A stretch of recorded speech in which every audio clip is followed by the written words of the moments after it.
Chair calls Jesse LeBlanc. Chair calls Christine Scruggs. Chair calls James Higdon. Chair calls Beth Lasker Arcata.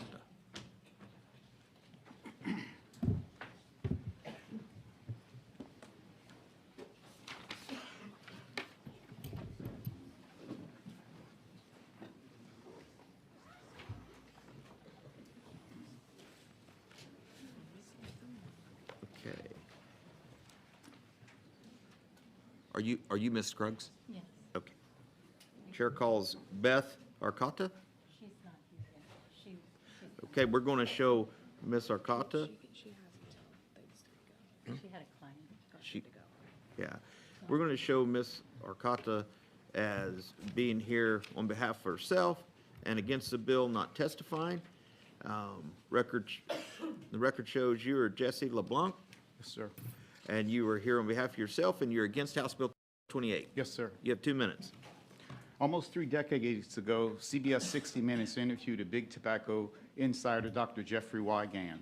3 topics were discussed in detail, specifically the addictiveness of nicotine, how certain chemical additives such as ammonia were used to make cigarettes even more addictive, and how the cigarette was viewed simply as a nicotine delivery device. I've heard that term used a lot today. Today, we now have the hemp industry doing the exact same things. They deny that THC is addictive. They have chemically altered cannabinoids, making them even more addictive and intoxicating. For example, THCP is reported to be about 33 times stronger than the THC naturally occurring in marijuana plants. But they did not stop there. The hemp industry is also selling THC-infused powders and drinks, which are simply additional THC delivery devices. We all know that oil and water do not mix. The same statement holds true for THC-infused powders and drinks because THC is a plant-derived oil. Therefore, THC needs to be modified so that it will mix in water and remain mixed, or rather simply emulsified.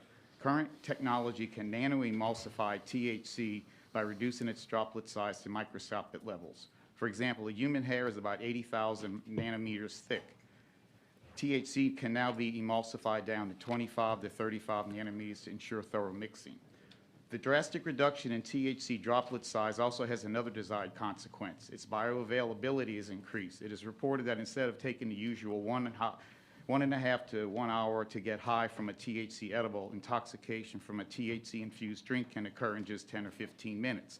This rapid onset of intoxication, given the rapid onset of intoxication, a THC-infused drink has a higher addiction potential when compared to ingesting an edible containing THC. And imagine what would happen if an infused drink also had THCP.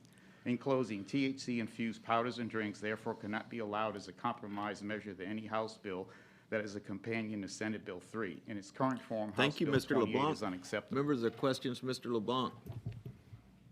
Seeing none. Could I ask the question of the committee? No, sir, that's not how that works. We can ask questions from up here. You are not allowed to ask us questions. We show you as Christine Scruggs. You're Yes, here on that's behalf of correct. yourself, and you're against the bill. Is that correct? That's correct. You have 2 minutes. Hi, my name is Christine Scruggs from Pearland, Texas. Thank you for letting us speak today.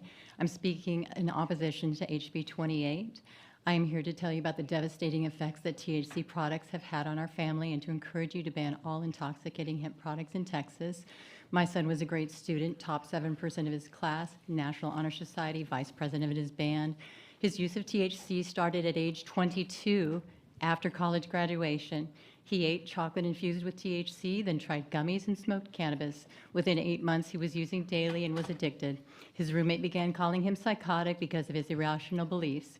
He had developed a delusion. He described hallucinations, and we thought he might have schizophrenia. There's no history of mental illness in our family, nor pre-existing in him. We tried for 11 months to get him to seek mental health help and addiction help. We resorted to using the Marchman Act in Florida to force him into treatment. He was diagnosed with cannabis-induced psychotic disorder.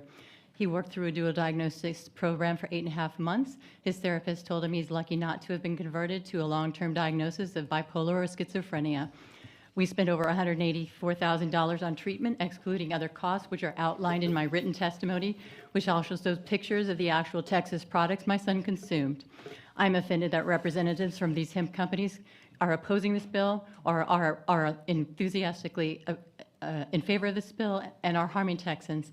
My son never used any other drug and uses THC because it was legalized by the loophole in the federal farm bill. These products are psychoactive, addictive, and they're devastating thousands of lives. Please follow scientific facts, learn from the mistakes of other states who have legalized cannabis. If these products are indeed medicinal, they should go through the FDA approval process.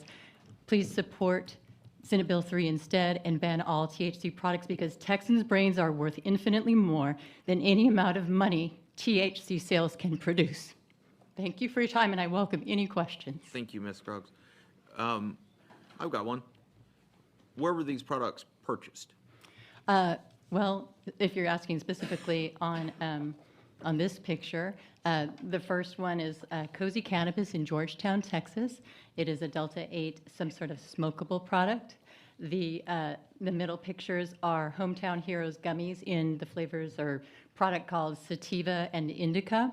I believe he probably purchased those also at the Cozy Cannabis, although he may have gotten them online or at another shop. I was not. He lived 3 hours away from us at the time. We were from Terraland. He's from Georgetown, Texas.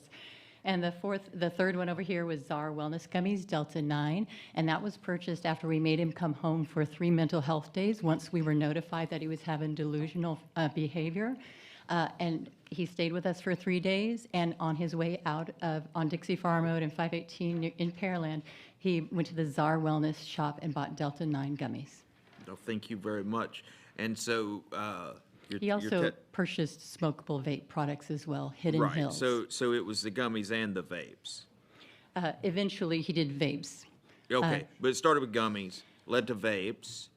Do you have any history? And I'm just asking. Yeah. Is there any history of consuming drinkables? I do not have any knowledge that he ever did use a drinkable. Well, thank you for your testimony, ma'am. I appreciate you being here. Members, there are other questions, Ms. Scruggs? Seeing none, I show James Higdon. Yes, Mr. Chairman. You are James Higdon. You are representing Cornbread Hemp and yourself, and you are against the bill. Is that correct? Yes, Mr. Chairman, that's Please correct. proceed. Thank you very much. Chairman King, Vice Chair Hernandez, members of the Texas House Committee on State Affairs. My name is Jim Higdon. I'm co-founder of Cornbread Hemp. My condolences to the Scruggs family. We're a family-owned small business based in Louisville, Kentucky, that produces USDA certified organic hemp products with a legal amount of THC that we ship to customers nationwide, including to Texas. I understand that I'm an outsider. I'm not here to mess with Texas. However, I did travel to Austin to stand with our Texas customers, your constituents, who rely on Cornbread Hemp products as an alternative to pharmaceuticals and alcohol, and who don't want to be treated like criminals for ordering products online that are legal under federal law and tested by third-party labs. We serve over 10,000 customers in Texas, many of them women over 55, living in the suburbs around Houston, San Antonio, Dallas-Fort Worth, and Austin, and also in smaller communities across this great state like San Angelo, Beaumont, and Amarillo. These Texan adults have turned to our products not to get high, but to manage pain, anxiety, and sleep issues, problems that affect us all, especially as we age. HB 28 and SB 3, as written, would make it illegal for Cornbread to ship our products to our Texas customers. HB 28, before the committee sub, would make hemp e-commerce a Class A misdemeanor, and SB 3 would make it a felony. Sir, please just speak to, we're going to bring up SB 3 later. We can only talk about House Bill 28 at this time. Yes, sir. My apologies. These bills would not just shut out companies like Cornbread from the Texas market. They would also cut off access to natural products for adult Texans who depend on these products for their legitimate wellness needs. Texas is known across this country for independence and freedom. HB 28 would do damage to that notion that Texas is a free and independent place by sending Texas back into the dark days of prohibition. Our Texas customers are not criminals, and neither am I, unless Texas makes me one. Understood. Thank you for your testimony. Members or questions, Mr. Higdon? Seeing none. Thank you all for being here. Thank you, Mr. Chairman.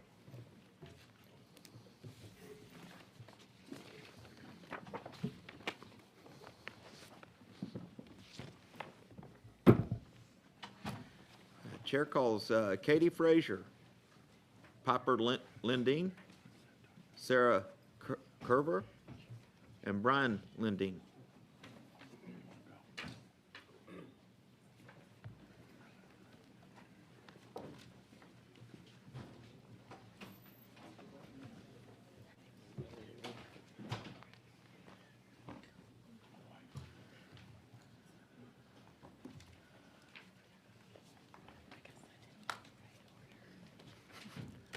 Okay.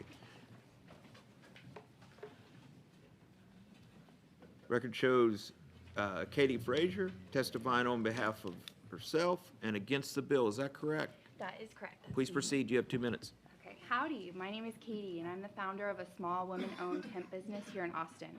I cultivate my plants by hand and ensure every batch undergoes rigorous third-party testing, adhering to every regulation this state has mandated.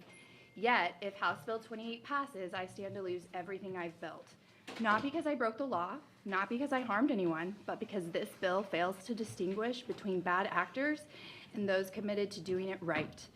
House Bill 28 may appear more reasonable, but it remains deeply harmful. It bans safe, federally compliant products like mine, transfers regulatory control to the Alcoholic Beverage Commission, an agency lacking experience with plant medicine, and it forces businesses like mine to destroy existing inventory without compensation.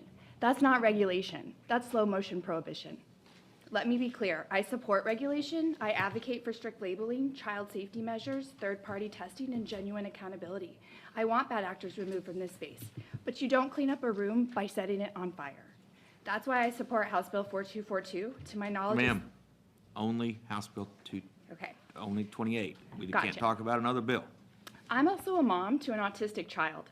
If you've ever loved someone whose nervous system works differently, you know how hard it is to find gentle, legal, plant-based tools that actually help. And that's why I started this company, for families like mine, for people looking for calm.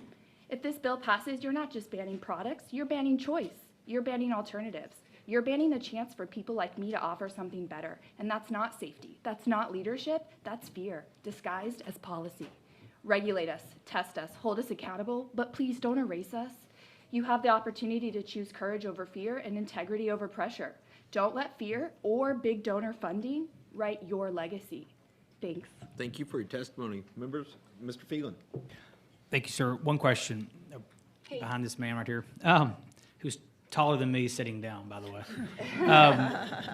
You grow your own product, you said? I do, by these hands. All right. And you have it tested by a third party? Yes, sir. Okay. How much does it cost? What volume gets tested, and how much does it cost to So have it there's tested? multiple times I have to test. I do whenever the flower starts, and then after it's flowered, and then after it's cured. But it costs range. I can do a $79 test, and I'm so excited to share that with you.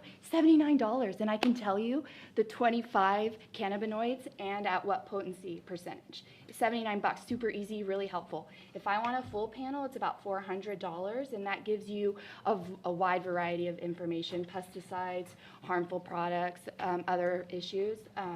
But it's actually pretty feasible for me. I am not out a lot of money for testing, and I am very proud to third-party test. But how much does that test? I mean, what are we talking here? How much money? No, $79. how much is $79? What does that test? Is just a batch? It tests my potency. So I can specify what cannabinoids I want. So I can say a top 10, I can say Delta 9, Delta 8. I will do CBD, CBG, CBN.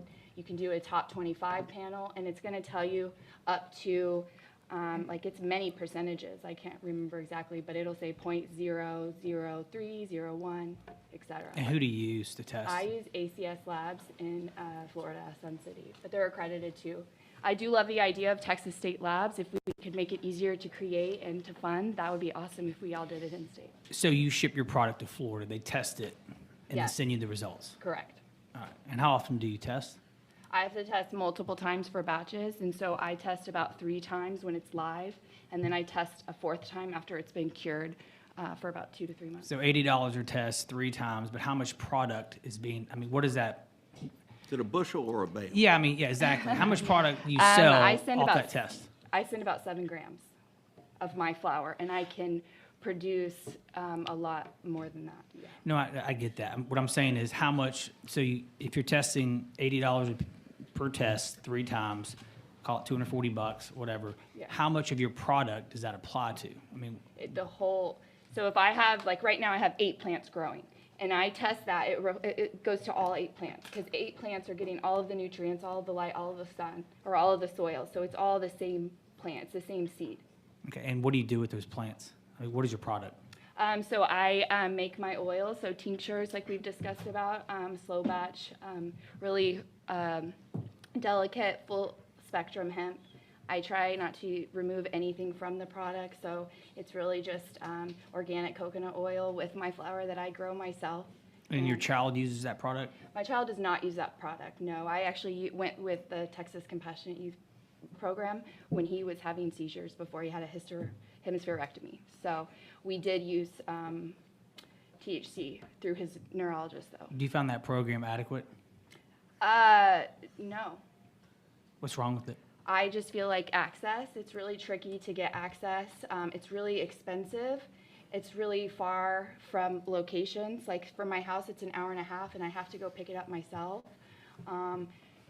It's just, yeah, it's not as feasible. I really enjoy the fact that there's lots of options with people who are trying their best to be the best for you guys. We want to be a stand-up state. We want to be quality control. We want you to want our product. I want you to use my sleep gummies tonight. I just want you to believe in us enough to know that we will regulate for you and with you. You just we got to build a framework that works for us. All right. Members, Mr. Raymond has a question. I actually have a question for the chair, Yes. maybe a couple. Do you know, Chairman, and if you don't, maybe you can get back with us, and I apologize, I'm dealing with allergies, so.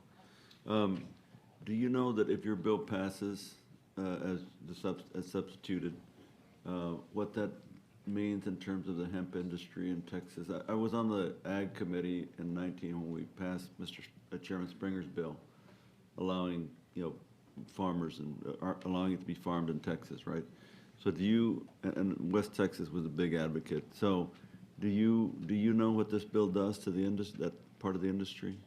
From a textile and a farming aspect? Well, just in general, I mean, if your bill passes, right? Presumably there'll be less demand. Well, there may be black market. It kills my business. In any business. Hold on. I mean, of course, the testimony is there'll be a lot of black market demand, right? But do you know? Have you thought about that? I'm just curious what impact it has on the growth industry, if you will, the farming industry. Well, I think it'll have a significant impact on. Negative, positive?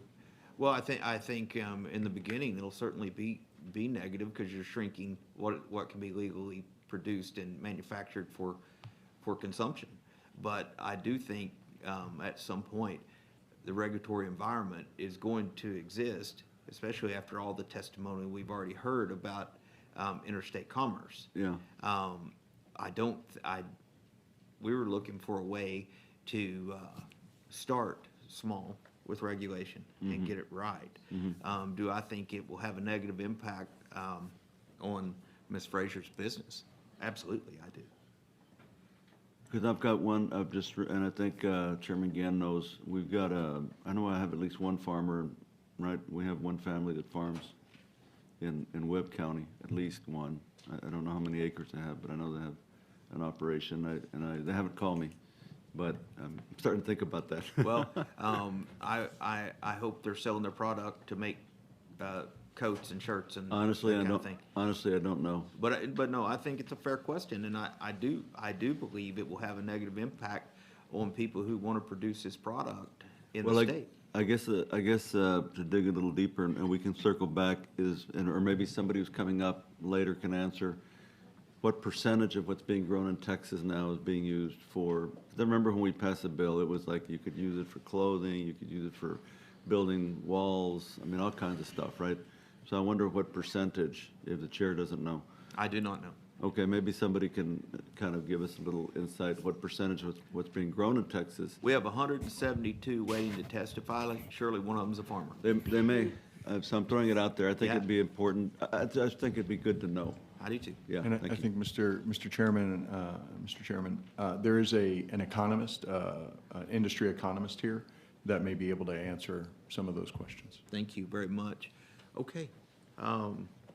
Ms. Frazier, thank you for testimony. Thank you.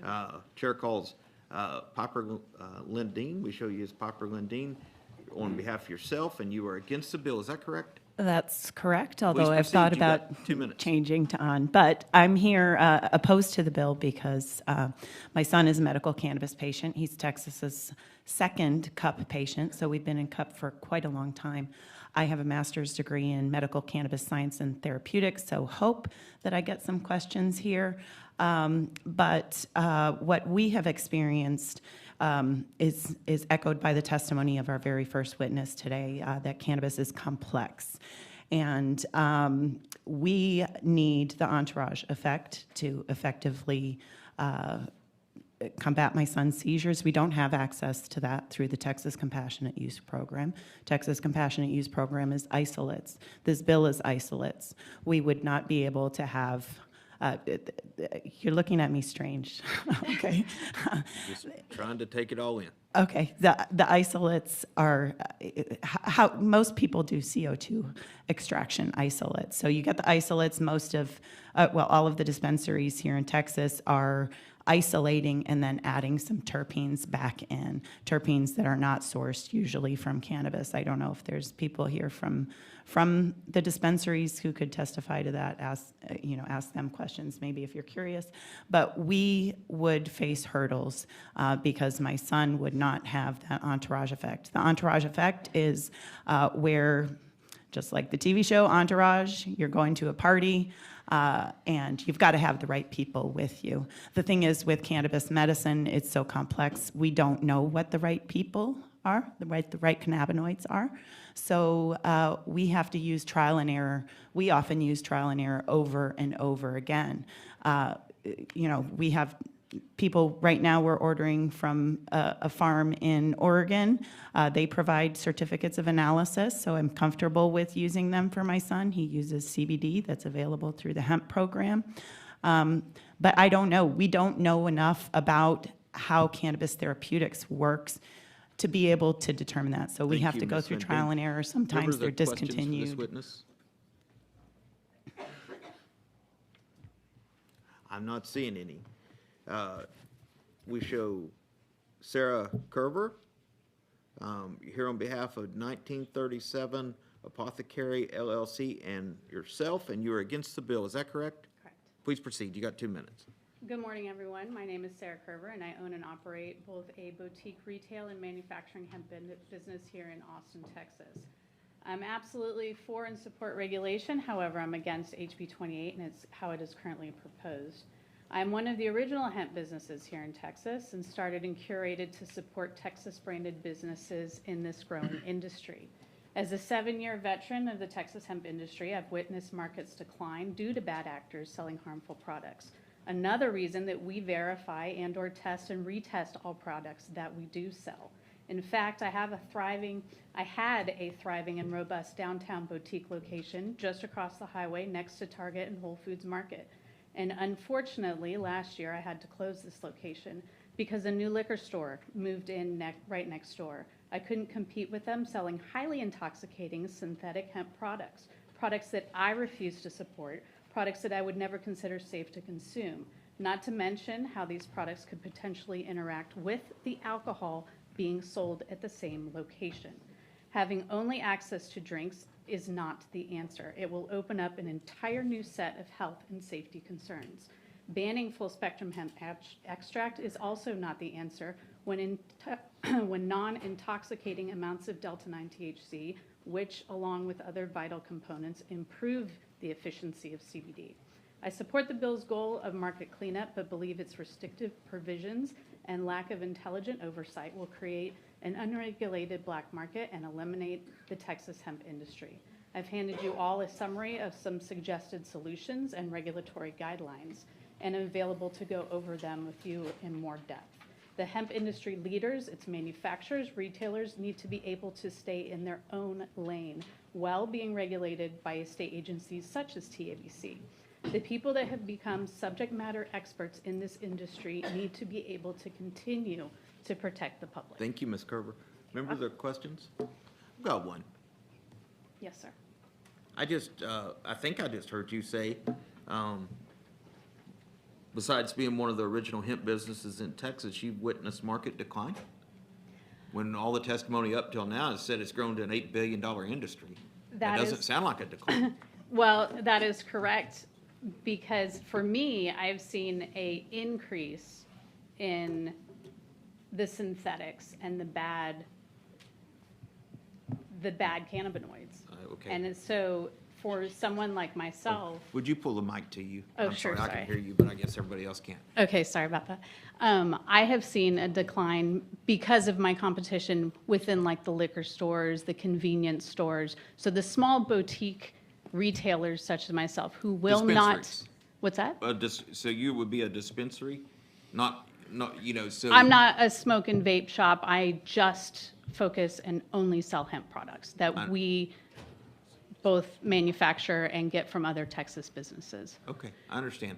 So really, your problem is the Delta 8 that's being sold in the convenience stores and everywhere else is hindering your business. Is that correct? Well, I had to put a business out. I had to close one of my businesses because the liquor store Because next the liquor to me store's selling it. was and selling the- all of correct, They're and they were undercutting you. they were selling products that I refused to sell. Okay, So because so- I wouldn't conform to selling these products and only sell the proper products, Right. that has created a decline in my business. Okay, it created a decline in your business, but not the overall market, because the market seems to be growing exponentially.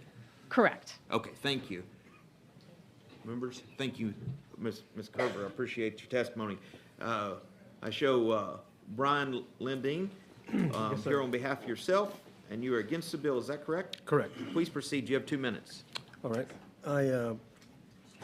As you guys have already talked about, it's a lot more complicated than I had ever imagined. So luckily, my wife has gotten her master's degree in it, so I can tell you the more you learn, the more complicated it gets. So it might be good to have a point man to learn everything for you guys and break it down.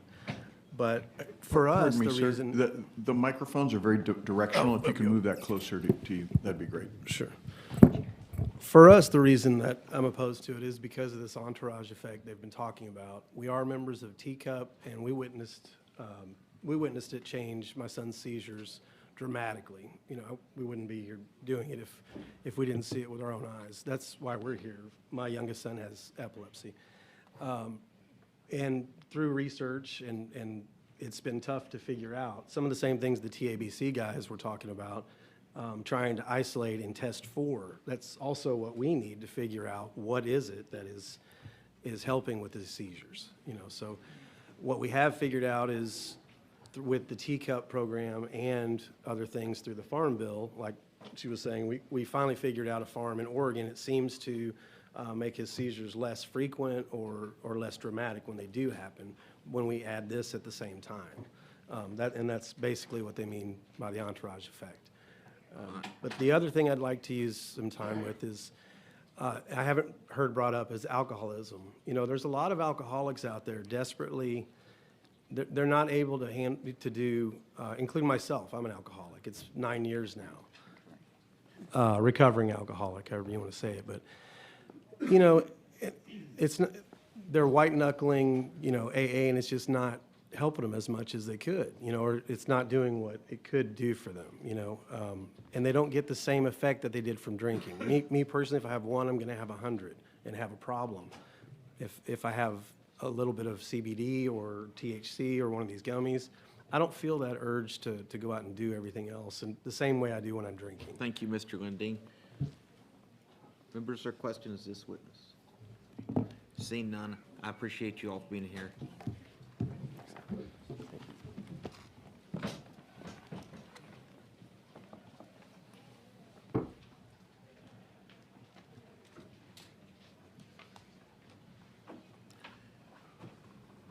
Let the record reflect that Ms. Thompson is with us.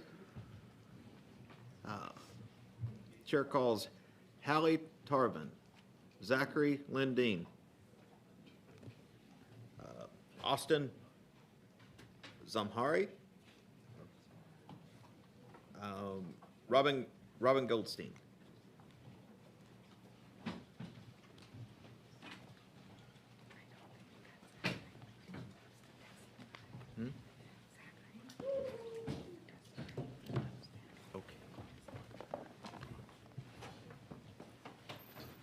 Okay, we're going to show Zachary Lindeen as being here on behalf of self and against the bill, not testifying.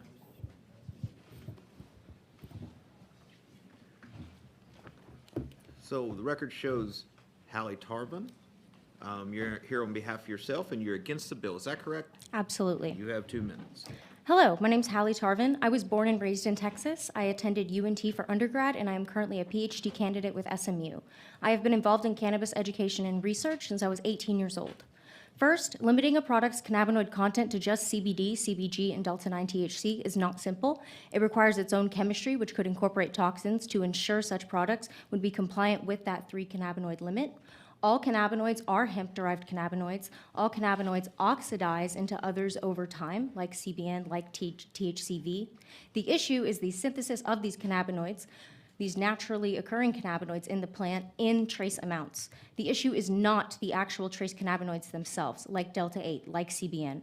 Second, all of this talk of extraction and synthesized cannabinoids neglects the entourage effect, a phenomenon which provides therapeutic benefits when the full spectrum of cannabinoids, including those trace cannabinoids, are present in a product. These beverages will produce no such effect because of their limited cannabinoid types due to this bill, as well as beverage processing itself. Third, I don't understand what limiting products to beverages does for child safety. Can children not open cans? Will they sell these products in prescription cough syrup bottles with child-safe lids? If not, I don't really see efficacy here. Giving the cannabis industry over to TABC and the most profitable companies in the hemp beverage industry will not fix accidental pediatric ingestion, and it will not protect the hundreds of thousands of Texans who will lose their jobs when the other 90% of the industry's products are banned. I am all for testing, COAs, regulation, extensive regulation, establishing a regulatory authority, but opening the floodgates for an all-beverage market only helps Texans already involved in that specific sector of the industry. HB 28 is not enough. It does provide special privilege to specific members of this industry. Also, I second all of Susan Hayes' facts. Thank you. Thank you for your testimony, Ms. Tarvin. Members or questions, Ms. Tarvin? Seeing none, we show Austin. You want to say your last name for me? Zam Hariri. You got to. Zam Hariri. It was a great shot. You have Austin Zam Hariri, and you are here on behalf of Texas Cannabis Collective and Self, and you are against House Bill 28. Is that correct? Yes, sir. Please proceed. Thank you, Mr. Chairman and committee members. I've been doing a lot of work on penalty reduction in the state of Texas. We oppose the bill because it does add penalties for legal hemp-compliant products that are regulated federally.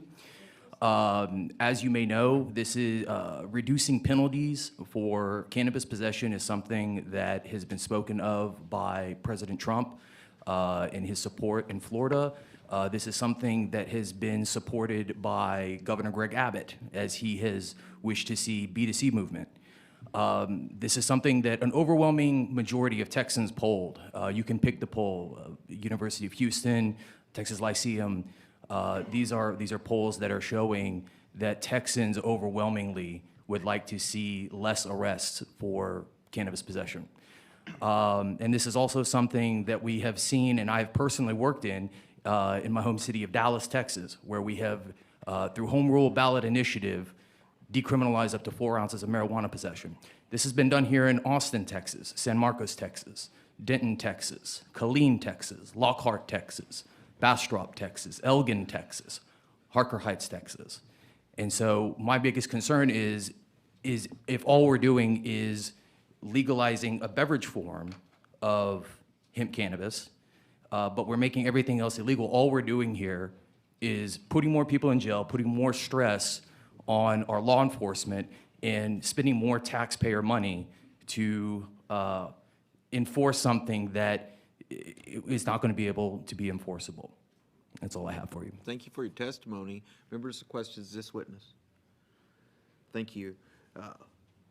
We show Robin Goldstein here on behalf of Self and against the bill. Is that correct, Doctor? Yes, correct. Please proceed. Thank Please pull the mic closer. All right. Thanks very much. My name is Robin Goldstein, and I'm an economist, a cannabis economist at University of California, Davis. I direct the cannabis economics group there, and I'm testifying on my own behalf. Since 2015 or so, my work is focused on evaluating the impacts of cannabis and hemp regulations and policy on economic markets and also on behavior and use rates and things like that. One of the things we've seen from the data again and again is that legalizing or illegalizing cannabis or hemp in a state doesn't have a big impact on overall use rates or abuse, addiction, underage consumption, those kinds of things. But it does tend to have a big impact on the safety of products that are on the marketplace and as impacted by the shares of illegal versus legal markets. And so basically, legal regulated drug markets are safer overall than illegal drug markets. You know, illegal drugs are often unlabeled or mislabeled, untested, and have unknown contents and, you know, unknown potency. Like by analogy, during U.S. alcohol prohibition back in the 20s, there was you didn't see alcohol consumption or alcohol addiction actually decrease as a result of prohibition, but you did see a big increase in these methane poisoning deaths that happened because of people drinking bathtub alcohol. So these weren't alcohol overdoses, they were deaths caused by basically fake or contaminated products that were passed off as alcohol. And that's kind of an insidious side effect of prohibitions. With unregulated products, you don't know what you're getting. Consumers don't know what they're getting, and that causes all sorts of problems. So HB 28, it takes some important steps. It starts in a very good way, I think. It takes some very important steps toward imposing needed regulations. We can all see that there's problems. There aren't age ID limits. There are more labeling requirements probably needed and so forth. But it limits those protections just to these beverages. I believe there might be a question. Go ahead. Did you have a question? Yes, about thank the you, market? Mr. Chairman. So I'm really curious, as I believe Chairman Raymond is, about the size of the Texas market, and then the size, and I think you heard the question earlier about the size of the black market currently. And if we were to ban it, have you looked at how those numbers would change? In other words, how big the black market would become versus the legal market if this bill passed? Yeah, I've looked at and thought about these issues. It's very hard to estimate the size of, especially illegal markets in cannabis. We use use rates, we use statistics from national use health and drug surveys and so forth. We use comparisons to other states where we have legal licensed cannabis markets, especially California. So my estimation is that when people talk about 8 or 9 billion, that's a big overestimate of the total size of the Texas legal hemp market at the moment. I would put it closer to 3 or 4 billion if I had to make a guess. California's licensed cannabis market's about 5 billion. And California has a large unlicensed market too. If you put those together, maybe California is 10 or 12 million. Texas is about Billion, three-quarters, a billion, sorry. Yeah. Texas is about three-quarters the size of California population-wise. There's a little bit less use. So basically extrapolating and using the best data we can find, I think that you've seen a big shift from an illegal market. You had a completely illegal market in Texas prior to the hemp, to what happened with hemp, and prior to teacup. You have a very small sliver of the market served by teacup because of the low dose restrictions and small number of patients and outlets. And so you had what was almost entirely an illegal market moving to, I'd say more than half of Texas's market has now moved into the legal hemp segment away from, so you have a decrease in this resulting kind of crime syndicates and risks of illegal market. You have problems with not enough regulation of the legal one, of the new legal one. But I think that it's probably got the majority by now, and that might be 3 or 4 billion out of, let's say, 7 or 8 billion to me might be more accurate as an estimate of the total Texas cannabis market, not just the legal hemp market. So you still think that maybe the black market accounts for 40% of the overall market, maybe 30%? What do you think is a good rule of thumb? I think that that's not off the wall. I think I really wouldn't want to narrow it down to a number, but I'd say, yeah, let's say it might be somewhere around half. About 50%. Maybe okay. 50%. And do you think by setting up a regulatory regime, what type? We're always trying to strike a balance. I don't know if you heard my comments earlier. A market equilibrium, right, where you're trying to pull people into the legal market because the legal market is professional, heavily regulated, transparent, and safe, right? And in trying to achieve that equilibrium, what things should we be doing in the Texas marketplace to achieve those ends? First and foremost, I think creating really clear rules for age, for labeling, for potency. When you look at what's the difference between what makes legal drugs safer than illegal drugs, the number one thing is that you know what's what it says the package is what the package contains. It's not contaminated with dangerous drugs where you don't know what you're getting. That's a risk for adults. It's a even bigger risk for children. So labeling and packaging, in the existing hemp laws, which come out of this, old industrial hemp system that weren't originally federally intended to be, applied to certain types of products that are in the market now, it's not designed to handle a lot of those issues such as age limits and labeling. I think so testing, labeling, obviously there's well-documented problems with testing. Those need to be solved. Those are not unsolvable.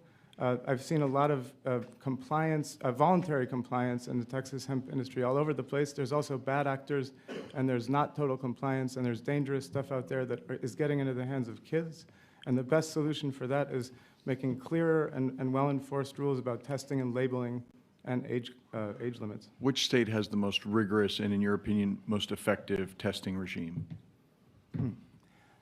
That's a good question. I think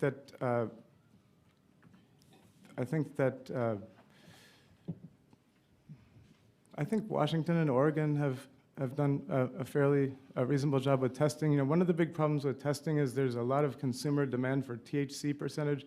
So a lot of people in the licensed cannabis markets are valuing higher THC cannabis as a way of, it's like a proxy for the more premium product. And so there's all this incentive for people to cheat on tests to get higher THC readings. That's dangerous, that's unsafe. And so that's a problem that needs to be solved in the testing industry as a whole. I think that over time you're seeing improvements and you're seeing bad actors in the testing industry be filtered out. But I think that the states that have had the longest time to sort of deal with legal cannabis system and get out the kinks, including the West Coast, in spite of all of the problems, they've gone through a lot of the problems out there and learned from a lot of mistakes, I think, that were made in the earlier years. For example, in California, initially it was so expensive because of all the regulations and taxes that they imposed on licensed cannabis that it took a very small percentage of the market compared with what they'd hoped initially. Over time, they started relaxing some of the taxes and seeing that if the goal was to move product from the illegal to the legal market and protect people and have safe products being consumed instead of unsafe ones, you needed to make it cost competitive. And one of the ways of doing that was making it less burdensome on businesses that were going into the licensed market. Okay. Do you think that use, be it in the legal or black market, is a relative constant in society? I mean, is that a good rule of thumb for us to contemplate? I'd say a good rule of thumb is that use is not affected very much by whether you have legalization or if you have medical legalization, recreational, moving between these systems or fully illegal. That doesn't affect use much. Use is changing across the country, but you see it across the states. It's not something specific to Texas or to California. You see a generational shift where, among other things, younger people, younger generations are moving away from alcohol, and in some cases, cannabis may be replacing some of their recreational consumption that had previously been alcohol. I think with the beverages industry, I think it's a very important point to consider from a public health and safety standpoint. The potential, although it may be unsafe to mix them, the idea that some people may be substituting THC beverages for an extra beer or an extra whiskey, that could have public safety benefits. And so those are also important things to consider. Okay, so use is relatively constant, and it's relatively, and you are noting a change, however, among younger people moving away from alcohol. I'm just trying to summarize your testimony here, moving away from alcohol and to hemp-based products. Fair? Yeah, I wouldn't say it's a drastic increase. I'd say a gradual increase across the country that's a generational shift that's not caused by policy. However you go on these bills, it's not going to affect that change. Fair, policy agnostic. Yeah. And so as we're thinking about, and I don't mean to go in circles here, but as we're thinking about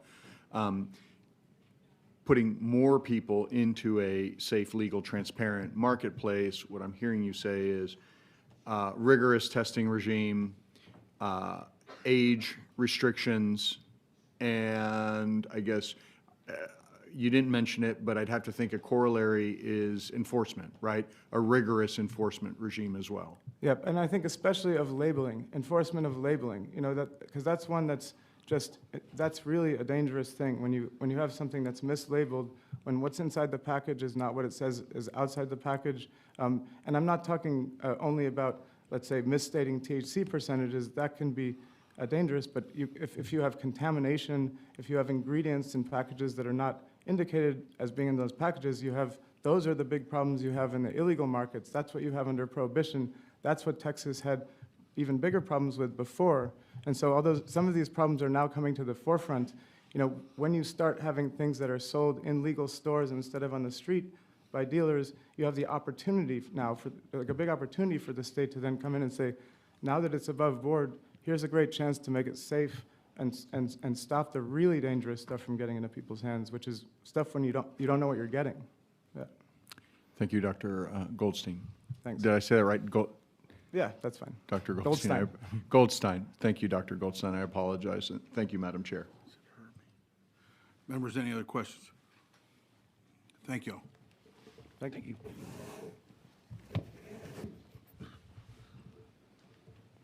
Chair now calls Crystal Wilson, Jennifer Richter, Dr. Paul Shabbat, and Isabel Richter.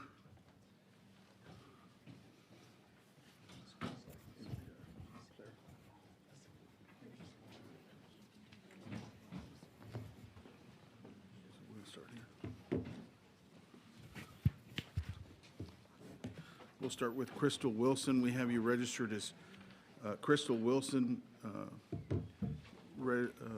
registered representing Citizens for a Safe and Healthy Texas and yourself against the bill. Is that correct? Yes, correct. Please continue. Yes. Good day, Chairman King, Vice Chair Hernandez, committee members, thank you. I'd just like to present photos of my daughter before her use with Delta 9 and Delta 8 and after, when she was in psychosis. I am here in opposition of House Bill 28 and support a complete ban on synthetic THC products in Texas. My daughter Sydney was a thriving 19-year-old in school full-time, working, active in her church. When adulting became stressful to her, Sydney turned to Delta 8 for anxiety relief. Because it was legal and sold everywhere in Texas, we both wrongly assumed it was safe. Within months, my beautiful, vibrant daughter became more anxious, withdrawn, lost significant weight. Last September, Sydney arrived at my door in a terrifying state, delusional, paranoid, telling me her boyfriend was Jesus and sleep-deprived for days. She was admitted to a psychiatric hospital for 2 weeks, and doctors informed me she was suffering from Delta 8-induced psychosis. The doctor warned us their facility was filled with similar cases. Despite her commitment to never use highly addictive Delta 8 and synthetic THC again, Sydney suffered a second, more severe psychotic episode in June 2024, requiring another 3-week hospital stay. She believed she was literally in hell the entire time. This lasted for weeks. She believed everyone was trying to kill her, including myself. Today, my daughter's brain remains damaged by these easily accessible drugs. She struggles with daily tasks and intrusive thoughts. Though recently married and determined to stay clean, her recovery has been grueling.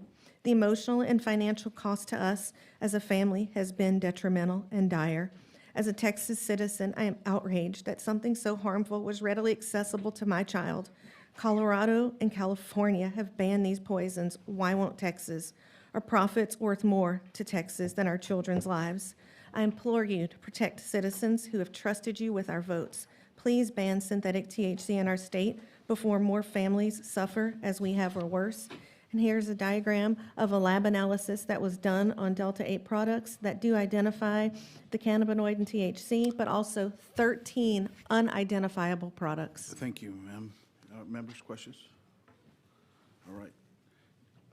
Jennifer Richter, we have you registered representing yourself against the bill. Is that correct? That's correct. Please continue.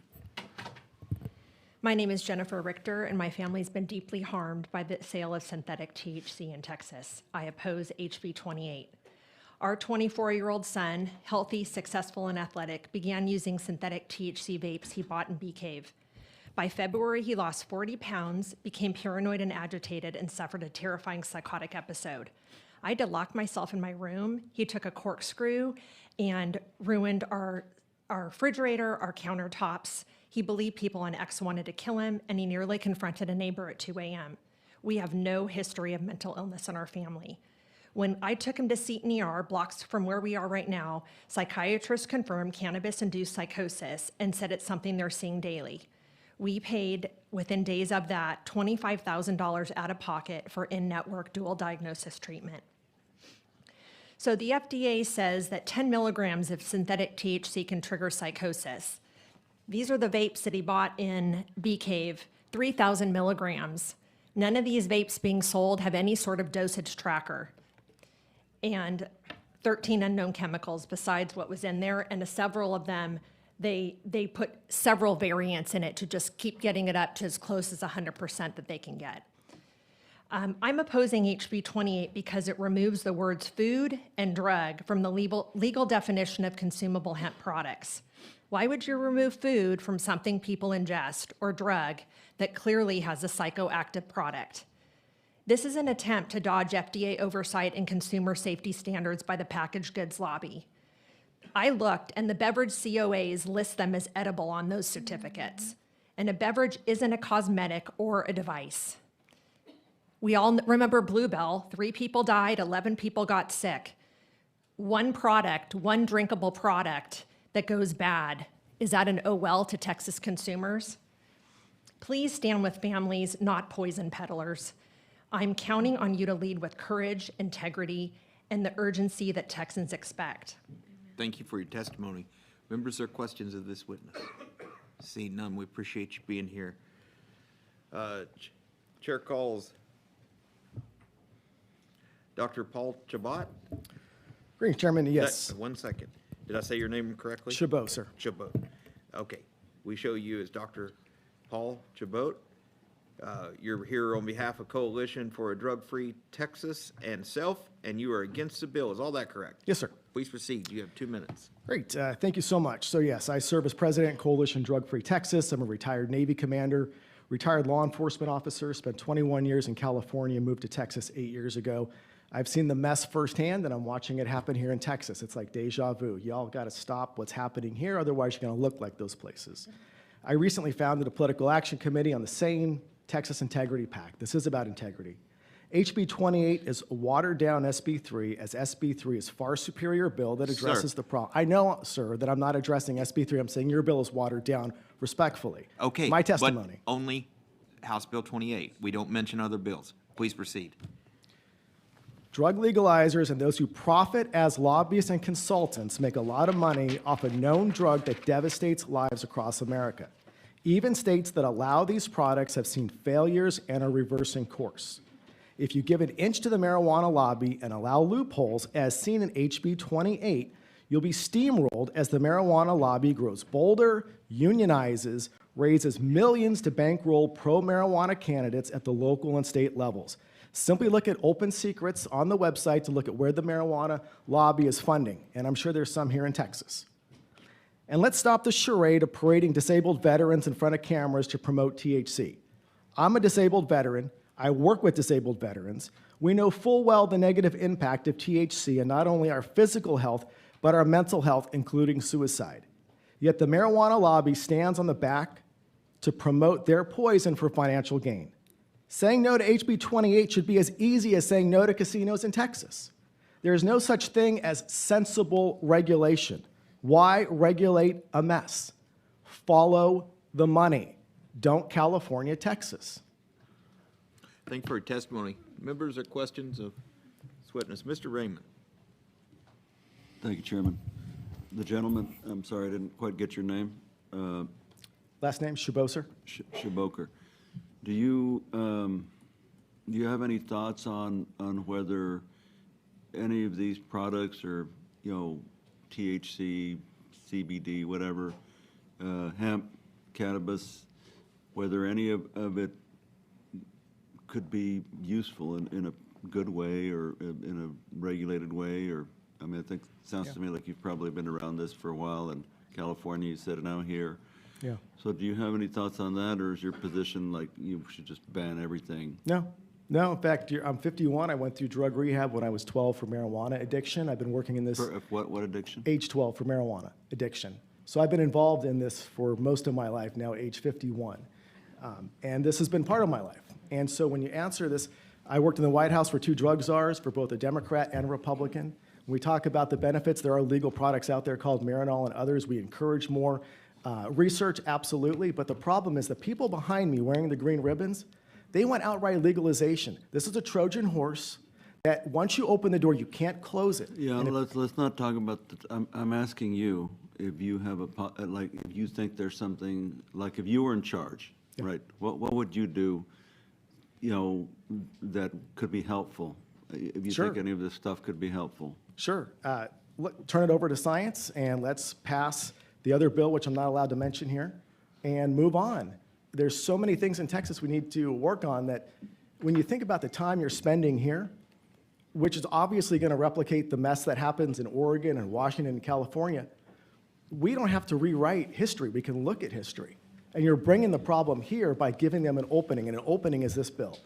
So, again, I mean, I see where you're at as far as being against this stuff. I asked you, is your answer really with reference to hemp or cannabis or whatever, hey, man, it's just not good overall? Nope, that's not my position. And that's why I'm asking, what is your position? Well, if you look at the... Or you're not sure, you want more research? No, I'm happy to answer that, sir. You want more research, is that No, what it is? well, I'm not a medical doctor, so you need medical doctors here to provide that information, but that's already well documented. What I will say is the hemp bill, which was passed, and I think the testimony here was clear, was not intended for the negative consequences that we have. Otherwise, we wouldn't be here for this hearing today. Right. So yes, hemp, they're making products, clothes, shirts, as your committee here has testified and brought up as well. That was probably the intent of the Well, farm bill. and let me be clear. I don't mean clothes, you know, shirts, all that. I mean in terms of helping people, you know, whatever, PTSD, what have you. Sure. That's what I'm trying to get to your view on that. As long as it passes the FDA muster, we do have legal Marinol, which is a product approved by the FDA already on the books. The marijuana industry hates that stuff because it's not smokable weed that they can literally get high on. I'm on a Facebook group of thousands of disabled veterans where they mention suicide almost daily. Our veterans are dying because, and I have PTSD, TBI, I know what it is, and I work with these veterans, and I will continue to. Marijuana is an intoxicant, it's dangerous, it's not your grandparents' pot from 30 years ago. We should know these things by now, sir. And so I stand by what the FDA supports, but I've seen the harm to my community, my veterans, my family. We can do better. Thank you. Thank you. Members of other questions, this witness? Seeing none, thank you for being here.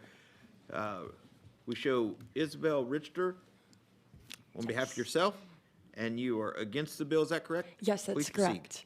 Hello, my name is Isabel Richter, and I'm here to testify against HB 28.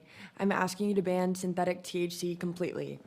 My brother was a healthy, successful 24-year-old with no signs or family history of mental illness.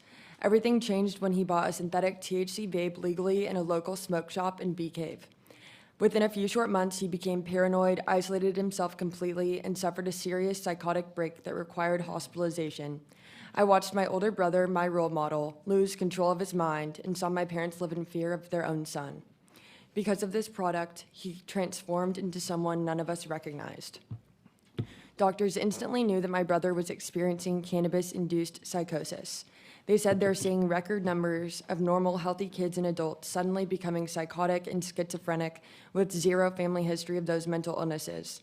The only correlation is their use of synthetic THC. This is not medicine. This is a dangerous, addictive chemical that's disguised as a pleasant escape from pain or reality. Nothing about this is pleasant. A singular vape can have over 3,000 milligrams of THC, 13 unknown chemicals, no warnings, and no dosage guidance. According to the FDA, just 10 milligrams of THC can trigger psychosis. There is zero reason why Texas should be allowing a product that has a dosage 300 times an amount that triggers psychosis to be legally sold. In terms of beverages, I have seen students under 21 drink THC beverages at frat parties at UT Austin. Just like alcohol, underage Americans can easily get their hands on these products and drink them in excess. I've interned at the Capitol 3 times, twice in the governor's office and once most recently for Representative Hull. But due to the financial strain that my brother's treatment has placed on my family, I had to resign from my unpaid position. I never imagined having to choose between public service and helping my family survive a health crisis caused by a legal product here in Texas. As representatives of this great state, my hope is you choose to serve the public and not corporations that are profiting off addiction. Texas needs to be a leader and ban synthetic THC like other states have. Thank you, Ms. Richter. Thank you. I appreciate your testimony. Members, there are questions of this witness? Thank you for your Thank you. service with Ms. Hall. Thank you. I'm sure she benefited from it immensely. I want to shame her for not being here and asking questions. Well, Thank you all for being thank here. you for your service, too. Appreciate Thank your you. testimony.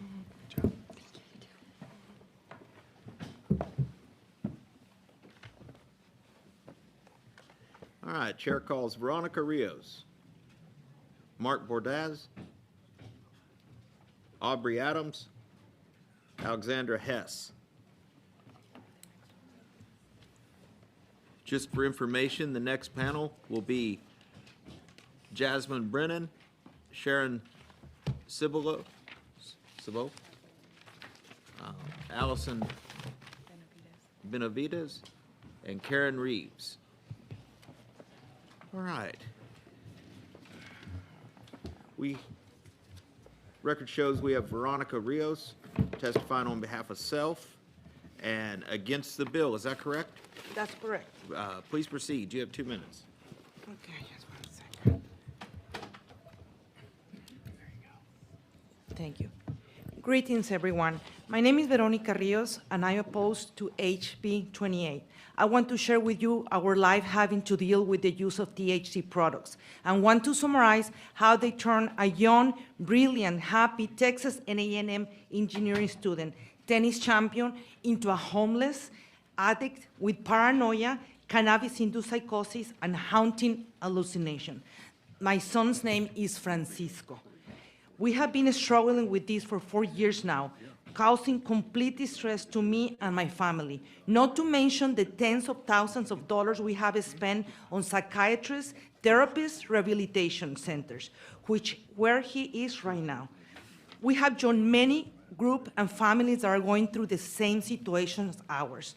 My son wrongfully thought that that it could cause him no harm since it was sold over the counter, and assumed that it was a safe product to use. Beware, these innocent-looking products are causing serious mental issues and have destroyed countless lives. They are psychoactive, very addicting, and because of loopholes, are readily available to be bought and consumed by an infinite number of young adults. These products should be banned from being purchased and should be regulated by the FDA for medical purpose only. We urge to please support, I'm sorry, I won't say that because you're gonna, never mind. We also ask you to please support local law enforcement by enabling them with the necessary tools to enforce Texas law and stop devastating THC products from reaching the hands of any Texan.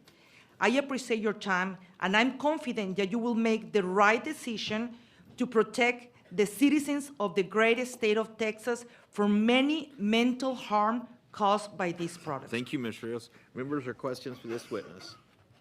I don't see any. Thank you for being here. We show Mark Bordaz. Thanks, Bordaz. Mr. Chairman. And we show you're representing the Texas Hemp Council, and you are against the bill. Is that correct? Yes, sir. Please proceed. Thank you, Chairman King and members of the House State Affairs Committee. My name's Mark Bordaz, and I'm speaking today in my capacity as Executive Director of the Texas Hemp Business Council, which is opposed to House Bill 28 as written. Texas has a rich heritage of balancing the protections of its citizens while promoting common sense business regulations, economic freedom, free enterprise, and limited government are the hallmarks of the Texas experience. Thanks to that consistent, balanced approach by legislative leaders, Texans enjoy the 8th largest economy in the world.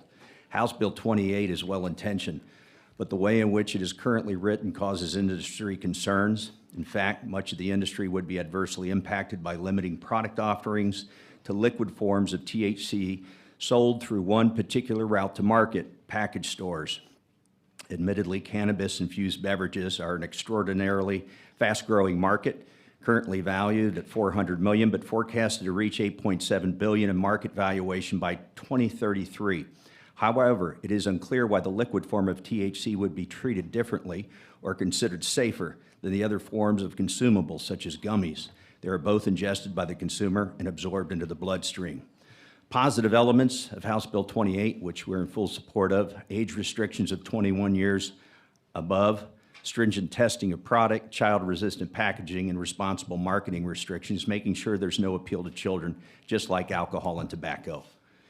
Beyond limiting product offerings and the bill's existing route to market restrictions, concerns remain for milligram caps per serving. No similar cap is imposed on alcohol within the state. Absinthe has 40 to 75% ABV, while beer, called End of History, touts 55% ABV. Coming weeks, we look forward to working with you, Mr. Chairman, and members of this committee, and hope to reach a thoughtful balance in safeguarding the public and regulating an industry. Thank you. Thank you for your testimony. Members, there are questions of this witness? Seeing none, Mark, thanks for being here.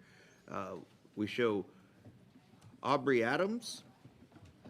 We show you as representing Citizens for Safe, Healthy Texas, and yourself, and you are against the bill. Is that correct? Yes, sir. Please proceed. Hi, this is the war for drugs, where predatory industries create confusion and sympathy to manipulate legislators. I ask you all to be the gatekeepers to this insanity. THC is THC is THC. It is harmful, addictive, causes psychosis, and leads to schizophrenia. It is insane to allow THC to be sold with alcohol or near alcohol. Alcohol intensifies the effects of every drug. We will have more impairments, more psychotic episodes. I am Aubrey Adams. I am the director of Citizens for Safe and Healthy Texas and Every Brain Matters. I run support groups for families who have loved ones, children and adults who have cannabis-induced psychosis, addiction, and severe GI conditions called cannabinoid hyperemesis syndrome, which can lead to dehydration, seizures, and death. CBD causes this condition too. I brought my son to Houston to recover from his addiction from THC in Colorado and his symptoms of psychosis. He achieved 3 years of sobriety and became a leader in his program. However, my son relapsed due to Texas THC products. We didn't see him for 2 years. We didn't recognize him when he returned at the age of 23. He was skin and bones, unable to eat and drink. He admitted to using Delta 8, Delta 9, and Delta 10. He would walk for hours trying to calm his brain down from the extreme anxiety he was experiencing. It took him 5 months to detox from THC. This predatory addiction for profit hemp industry, this is addiction economics, they have proven that they do not care about our families. They place their shops near schools. They market to children with candies and products that look like everyday foods to attract young people. They deny and ignore the science that proves their products are harmful. The cost outweigh any revenue. Thank you, Ms. Adams. We lost the equity Members, from the our questions home. of Ms. Adams. We urge you to say no and Ma'am, stop the war your 2 for minutes, drugs. your That 2 is minutes are up. destroying. I'm trying to find out if there's a question there. I see none. I have a, The record reflects we have Alexander Hess here on behalf of yourself, and you're against the bill. Is that correct, Ms. Hess? That's Please correct. proceed. My name is Alex Hess. I'm from Houston, Texas, and I am here on behalf of all the families who have been irreversibly harmed by THC, including my own. I want to begin by recognizing the intent and effort to implement safeguards around THC products. But I'm here to say, as someone whose family has been directly impacted by THC, that House Bill 28 simply doesn't go far enough. The THC products on the market today are nothing like what many of us knew growing up. These are not mild or manageable substances. They are highly concentrated, dangerously accessible, and capable of triggering irreversible harm. My family has experienced this firsthand. After consuming intoxicating levels of THC products, my brother suffered repeated psychotic breaks and spiraled into a mental health crisis that no one was equipped to handle. I wish Joshua was here to tell you his story firsthand. Unfortunately, he did not survive his last psychotic break. For those who slip through the cracks of House Bill 28, and many will, there are no meaningful resources to help them. Unlike some overdoses, like with opiates or fentanyl, there isn't a drug or intervention that can directly reverse the effects of THC. Let that sink in. We can reverse overdoses to hard drugs such as fentanyl, but we cannot reverse intoxication from this so-called natural plant. HB 28 is a step, but it's not the solution. As they say, the road to hell is paved with good intentions. It's time we stop underestimating this issue. The cost of inaction will be measured in more lives like my brother's. Thank you. Thank you, Ms. Hess, for your testimony. Members, there are questions of this witness. Mr. Raymond. Oh, this isn't easy, but since you've been affected profoundly, what do you think, or how do you feel about, all the folks that get up here and talk about how, let's say this bill passed, or legislation similar to this one, not naming it, that went even further, right? But how do you feel about, and I'm going to ask you too, both of you, about the whole black market thing, the whole, if we don't regulate it, if we don't do a better job, if we keep these products but do a better job of regulating, but if we don't do that at all, just do away with it. And we'll start with you, because you were the last one. Okay, let her and then you, both of you. Okay, But whoever's going to answer, say your name into the microphone first. But how do you feel about that whole aspect of it, that I think it probably is likely that you're going to have, let's just call it black market, right? Because you're still going to have that demand. Several people have talked about prohibition, right? That prohibition didn't work, right? So do you have any thoughts on that? Say your name, by the way. My name is Alex Hess. I think that's a complicated question. Indeed, and that's why I'm trying to see if someone who has given it a lot of thought, what you think. I don't think that there's ever going to be any sort of a perfect solution, but at least from my perspective, by putting these restraints in place, I do think, look, if there's a will, there's a way, but it will add to the perception of safety if we still allow it to be available and accessible to certain people. So you're against this bill, right? Because it doesn't go far enough. But so you're saying, I don't want to put words in your mouth, but are you saying, hey, okay, I understand it's complicated, but probably we do make this legal, some of it in different forms, whether it's whatever that form may be, make it legal, but make it really regulated? Is that that kind of your position? Because if we don't, the demand is out there. I mean, I'm from Laredo, okay? The issue of drugs coming into this country, that's been there for a long time, man. And when people get on, and I remember Chairman Anchia and I talked about this years ago, and when I hear some of my colleagues complain about Mexico and so forth, and folks from Mexico always say this to me: the United States is a demand. You all demand it. It's market. It's a market, and so we're gonna supply the market, and that's what happens, right? And studies have been done by different organizations in the United States that say 70% of all the illegal drugs in the world are consumed in the United States of America. So, understanding that, so do you think that we should have it legal but highly regulated? Is that what you're saying?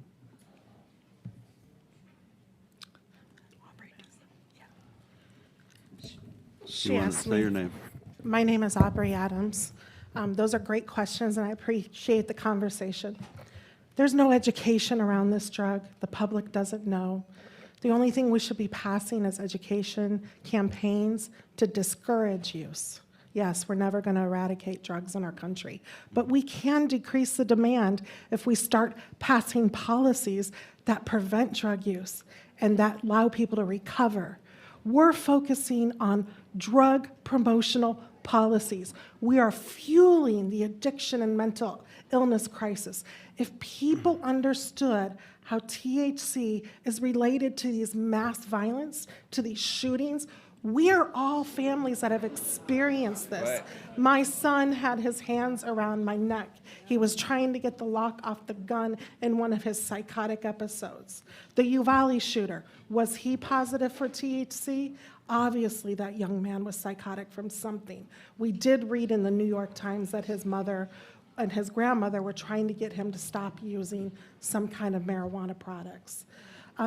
Those are such great questions. The regulations have failed. I am from ground zero of this marijuana expansion movement. The goal, the Drug Policy Alliance wants to legalize all drugs. I am from Pueblo, Colorado. I was featured in the Wall Street Journal just a few weeks ago showing how these policies have failed. They have destroyed not only my family, but my community. We had drug cartels move into our small town from all over the world. You see me in a documentary called Chronic State, where I'm standing on a Cuban national marijuana cartel operation, and they're interviewing me. I could go on. I'm so sorry. Well, that's Yes. okay. I'm very I'm trying to figure out, the two of you who are so strongly opposed, if in your mind there's a sort of realization that there's all this demand out there, whether it's 3 billion, 5 billion, 8 billion, whatever it is, that there's all this demand out there, so that if we shut it down completely, does that demand go away? I understand the education part, believe me. I get that part. But The demand will start going down because you can have 3 types of drug policies. You can have prevention, promotion, and recovery. All this country is focused on is promoting. Once we stop passing policies that promote and allow increased accessibility and decreased perception of harms, and start focusing on prevention, which is a lot of education. Yeah. That's where our funding needs to be. We need to discourage use, and we don't need to shame people or tell them what to do, but we need to present the facts, the science facts, show them the evidence so they can make informed decisions. When we put drugs and candies and drinks and normal foods, we're normalizing it. We're promoting use. That is not a solution for our country. The homeless people on the streets, I guarantee you, a good percentage of them thought marijuana or THC was harmless or normal. They thought it was some kind of medicine. They were deceived. They are victims. We need to stop this, and we need you all to protect the citizens of Texas. thank you. Thank you, Mr. Raymond. Members, are there other questions to this panel? Seeing none, thank you for being here. Thank you.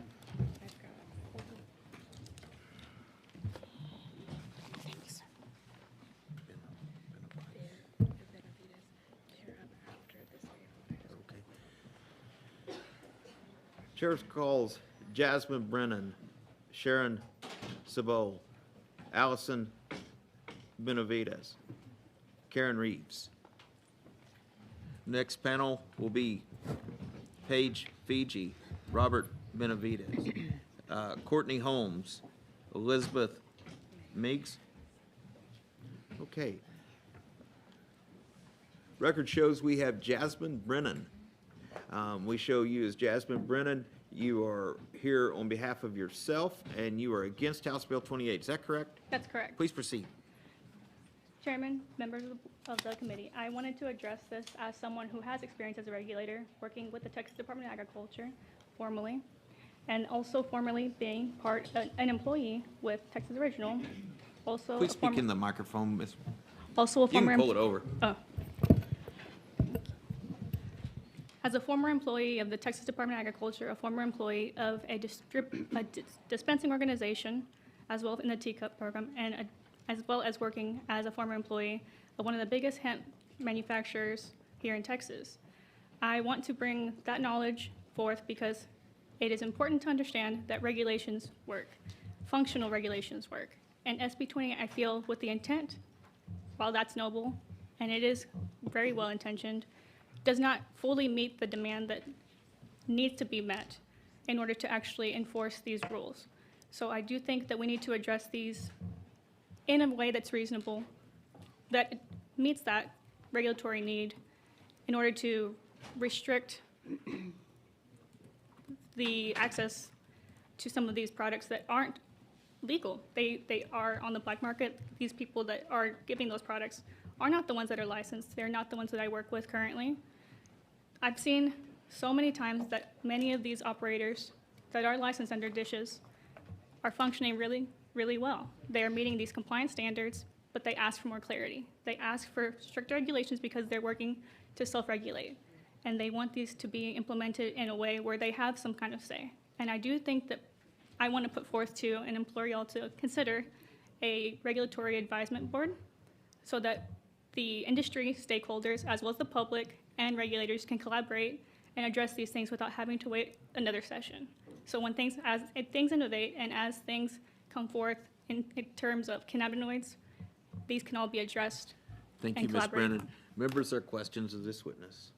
Seeing none, I appreciate you being here. We show Sharon Sabol. Did I say your name correctly first? Seibel, it's German. Okay, we show you as Sharon Seibel. You are here on behalf of yourself and you're against the bill. Is that correct? Yes, sir. Please proceed. I'm Sharon Seibel from Pueblo, Colorado. I'm a retired RN with 37 years of experience in ICU, neurotrauma, PACU, and the OR. I'm also a mother of an addicted son and a grandmother of a recovering grandson. My grandson came to Houston for treatment, was successful, was able to leave the program, hold a job, and live on his own. In about 2-3 years, we get a phone call, Grandma, I'm not feeling well, can I come back to Colorado? And of course, we said yes. From the moment he walked into my home, it was chaos. Yelling, screaming, bizarre behavior. It seemed like endless time in the bathroom with GI problems. He could not eat. He was emaciated. And he had a diagnosis of E. pylori. And I don't know if you know what that is. I could tell you about it later. You couldn't rationalize with him at all. He wound up leaving in a short period of time, and later we found out that one of the reasons he's outside, he's walking miles and miles and miles and vaping is he was consuming products that had the synthetic THC in it. I thought my years, especially in trauma, would have prepared me for what we faced trying to deal with an addicted. At that time, he was like 23. I couldn't deal with it in my own home. Thank you, Ms. Seibel. Just point of reference, are you aware that this bill does seek to do away with synthetics? Yes. Okay. Just making Yes. sure you understood. I mean, I didn't get Yes. that part from your testimony on the bill. Yeah. Members, there are questions of Ms. Seibel? Not seeing any. Thank you. Could I make one more comment? Our children are not for sale. I understand. We show Allison Benavidez. Yeah, as that's right. Here for Yeah. yourself, and you are against the bill. Is that correct? Yes. Please proceed. Hi, I'm Allison Ray Benavides. I'm a medical social worker licensed in both California and Texas, the 2 states I live in. I've worked in hospice and end-of-life care and now run a private practice specializing in chronic pain. Today, I'm here as an advocate representing the 2.7 million Texans who use a high CBD product every day. An advocate for over 10 years, I've always been here for our tiniest, most fragile patients. I'm here for my son. I'm going to take us back to January of 2013 when my 3-year-old began having seizures, 100 a day, that didn't stop every day. Every doctor I met looked at me and said, "Good luck. We can't help you. This is the best we can do, and will be the rest of your life." But then I came across a newspaper article and then a video online about families in California and Colorado using a non-intoxicating high CBD strain of cannabis to stop seizures. That moment launched the most desperate scavenger hunt of my life. I connected with everyone I could. I created a local support group for pediatric cannabis patients and their parents, and we learned together how to safely treat our children, which was very, very empowering. We taught our local doctors. In December of 2013, when my son was finally able to start a full-spectrum CBD product, within 8 weeks, his seizures stopped. 4 months later, he had a clean EEG. 11 years later, he is still seizure-free and thriving, and will speak to you in a moment. But for years, Robbie and I were medically stranded in California. We couldn't visit or move to Texas, and we are grateful to be here today with our large extended family. But if these over-the-counter full-spectrum hemp options disappear in Texas as they are in California, where are we supposed to go if his seizures come back? Special needs parents are terrified. We are busy saving our children's lives. We need as many over-the-counter options as possible with an entourage effect. Isolates do not work for everyone. Let me repeat. Isolates, while working for some, do not work for every patient. I have seen with my own eyes children destabilize when switched from an artisanal product to Epidiolex, which is a pharmaceutical. Thank you, ma'am, for your testimony. Members, are questions? Seeing none, I appreciate your testimony. Record shows you're Karen Reeves. Yes. And you are representing Syntex Community Outreach, and you are against the bill. Is that correct? Yes, sir.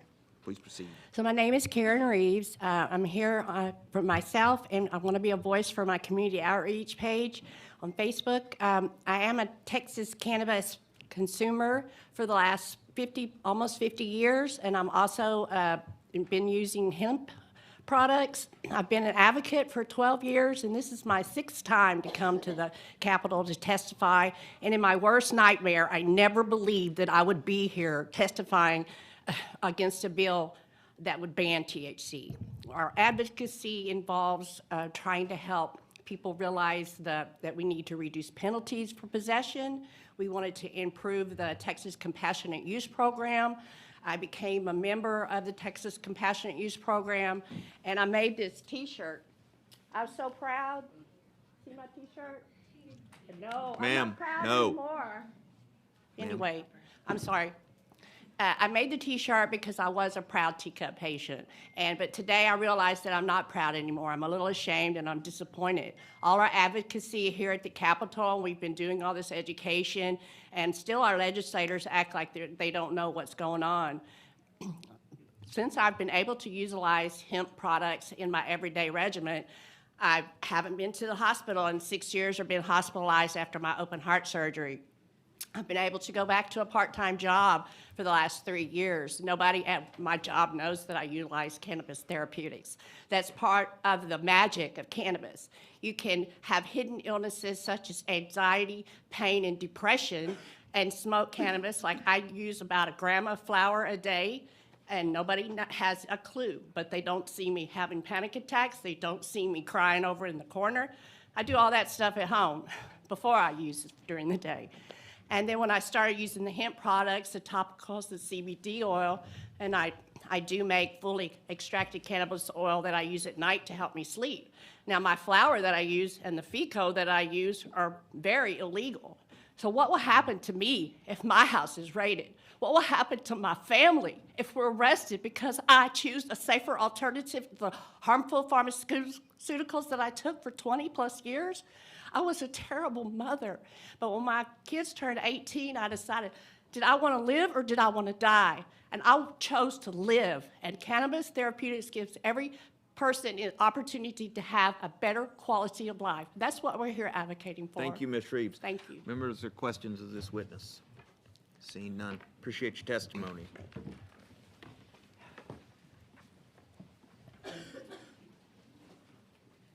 All right, chair calls Paige Fiji, Robert Benavides, Courtney Holmes, Elizabeth Meeks.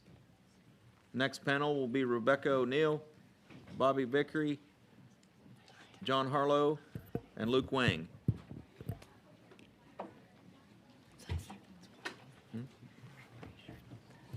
What's this one? Okay. Record shows we have Paige Fiji. Thank you. Paige, oh, go ahead. You're Paige Fiji. You're here on behalf of yourself, and you're against the bill. Is that correct? Correct. Please proceed. Paige Figge, Coalition for Access Now Executive Director. I'm not a Texan, I'm here from Colorado. The Coalition for Access Now is the consumer voice. We work in DC, Washington, DC. I'm from Colorado.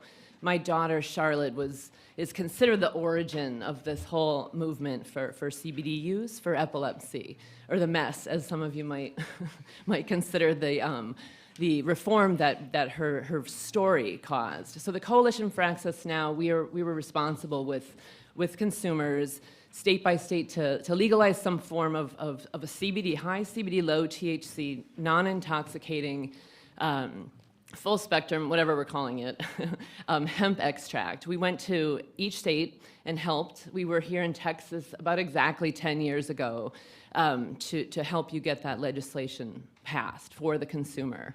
We have worked in Washington, D.C. for 14 years. We've worked to deschedule this extract, this category, and regulate.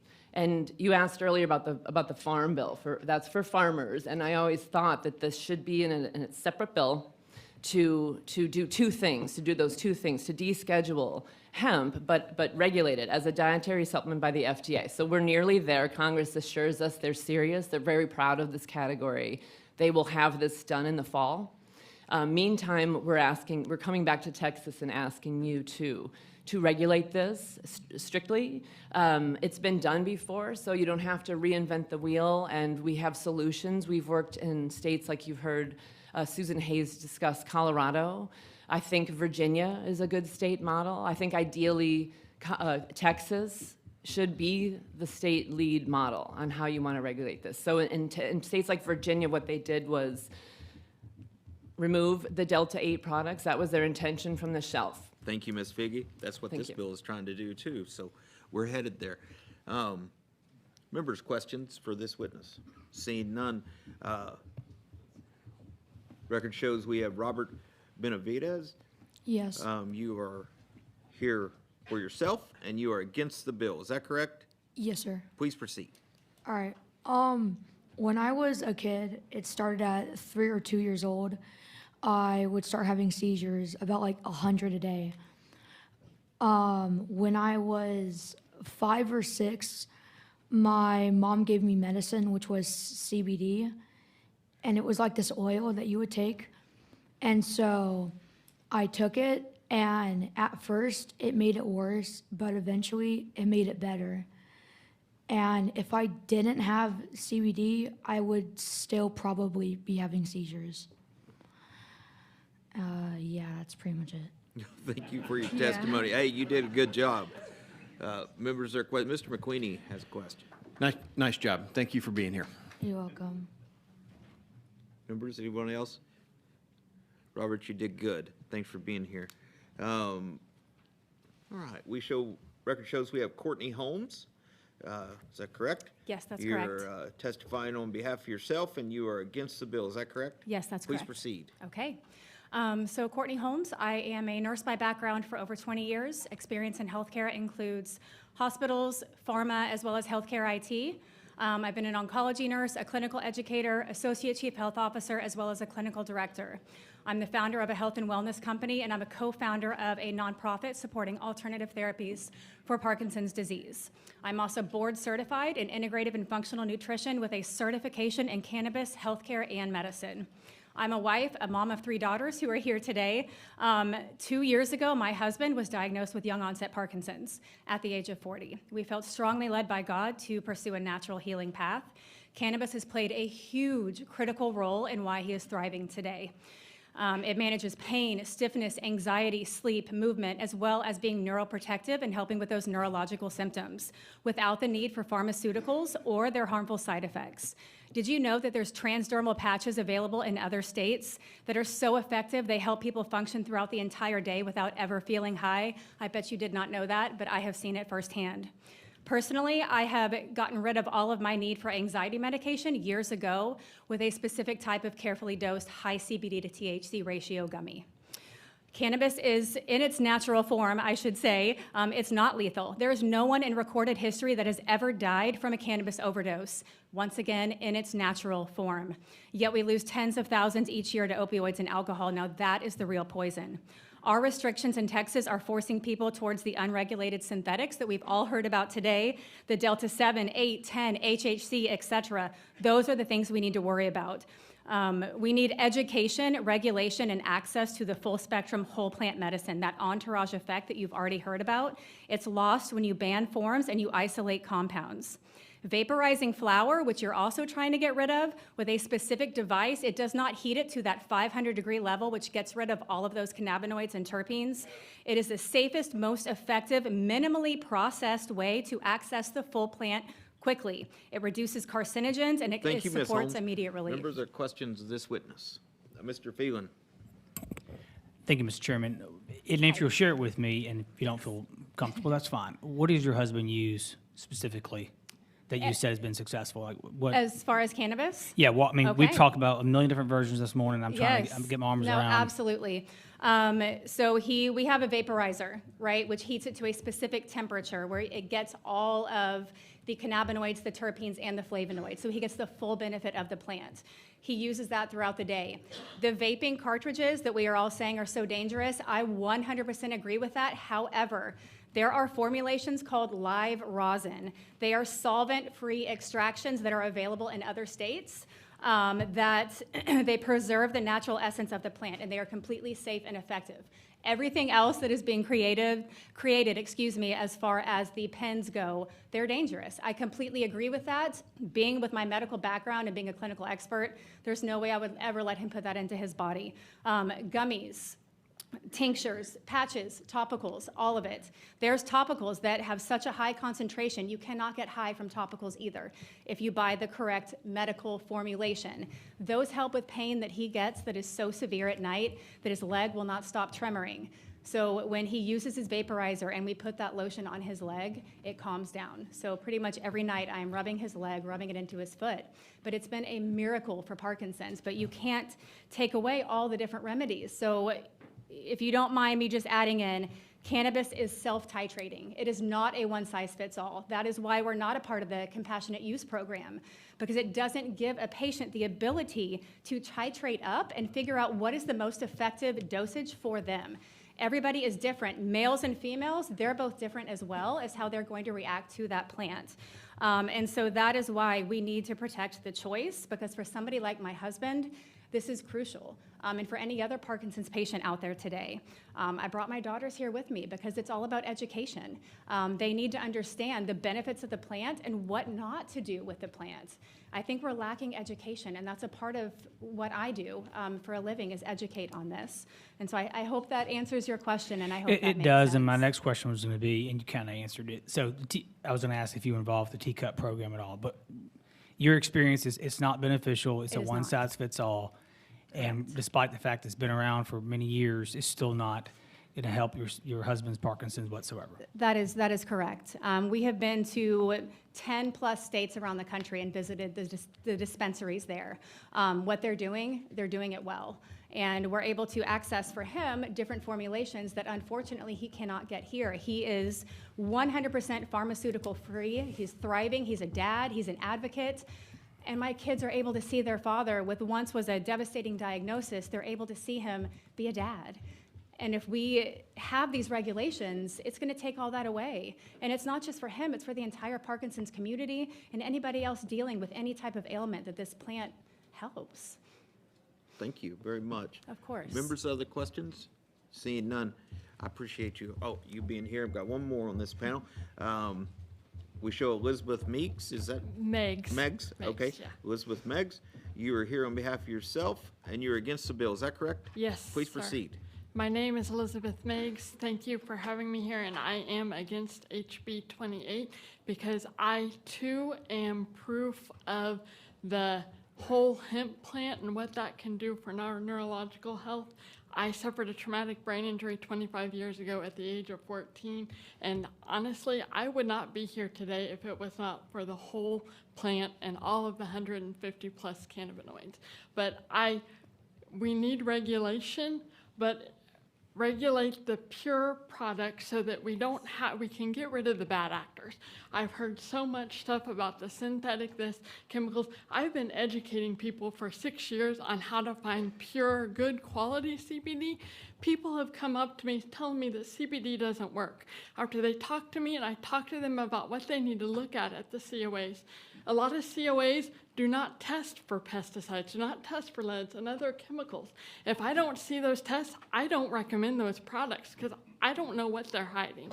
So we need better regulation, better testing of all of the different things so that we can protect society. We can protect the people that are using this to regain their lives, because that's exactly what this My Hope in a Bottle full spectrum hemp-derived CBD oil has done for me. It's given me my life back. Thank you so much for your testimony. I appreciate it. Members or questions? Seeing none, thank you all for being here.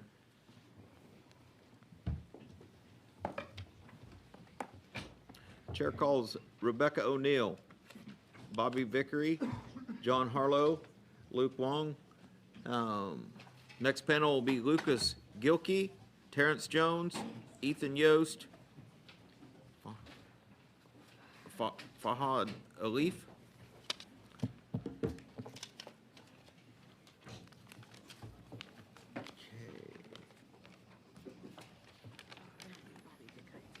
Okay.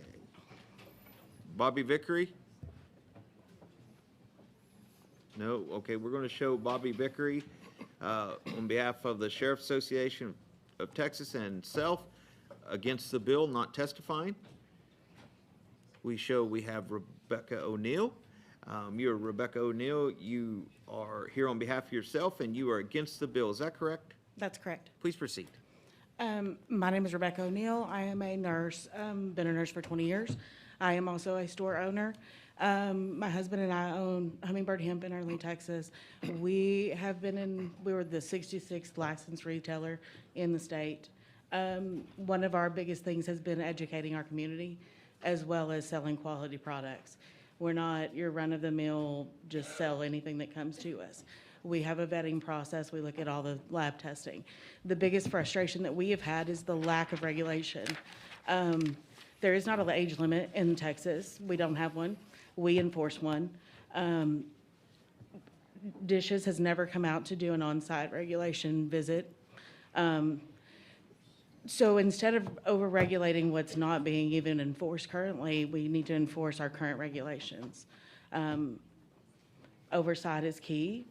Lab testing is lacking, and it's very hard to see. I have seen the benefits of full hemp plant. When you start taking away all of the little different cannabinoids and saying, oh, well, this one's perfect, this one's not, you lose the efficacy of the plant.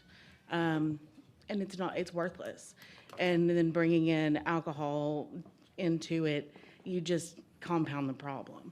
People die of alcoholism every day. You're not seeing deaths from cannabis. You're seeing deaths from alcohol. So when you bring in TABC, yeah, they're good at regulation, and maybe that would be beneficial in some aspects, but you're going to combine alcohol with an already intoxicating THC product. It just doesn't make sense to me. And that's my stance. I'm against it. Thank you, Ms. O'Neill. I appreciate your testimony. Members, are questions of this witness? Seeing none, I appreciate you being here. We show John Harlow. We show you as John Harlow representing Village Farms and self and neutral on the bill. Is that correct? That's correct.